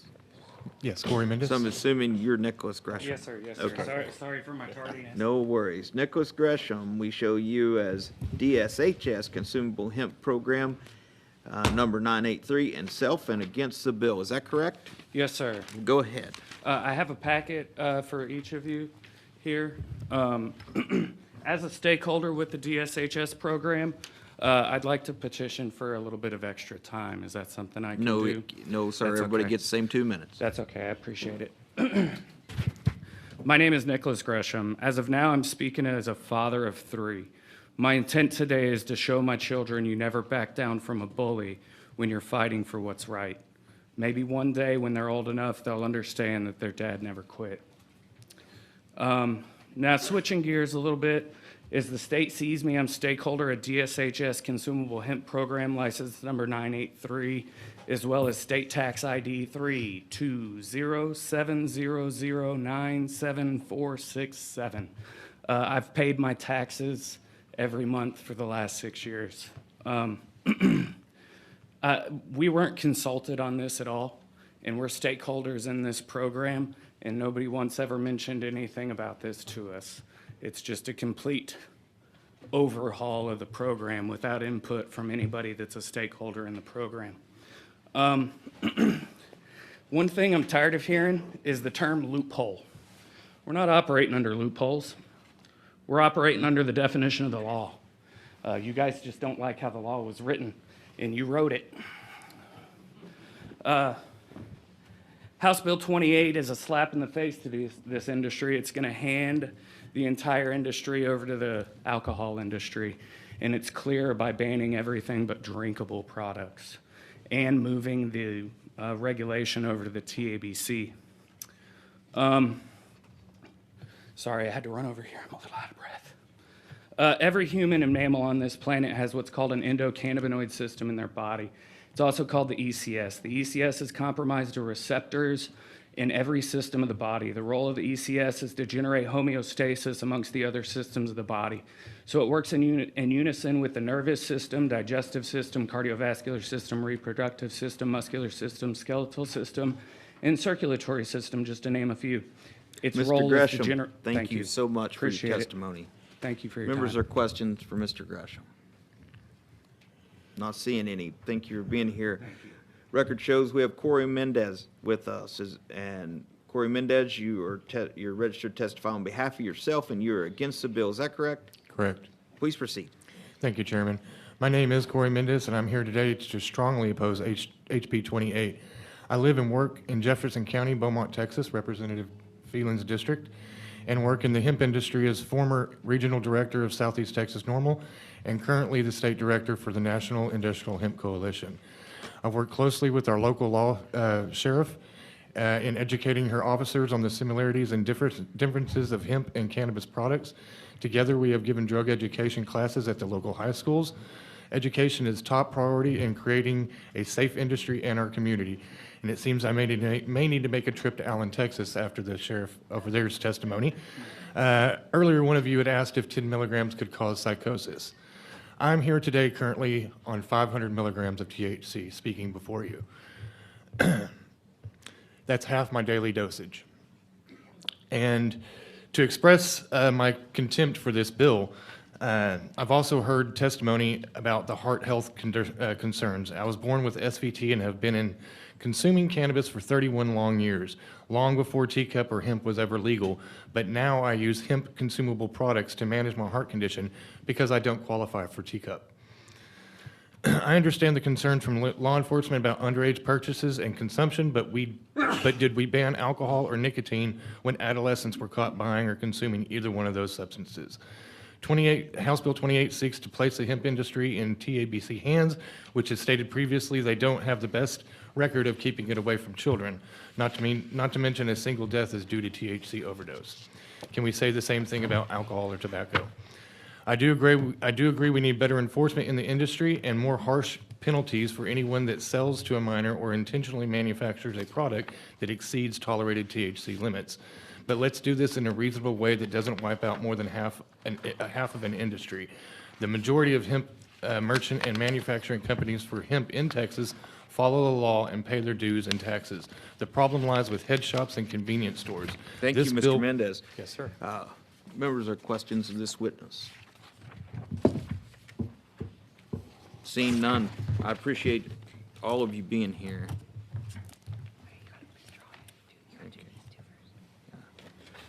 All right, thank you all. Thank you. At this time, the committee substitute is withdrawn. If there's no objection, House Bill 28 will be left pending. Is there objection? Chair hears none. House Bill 28 is left pending.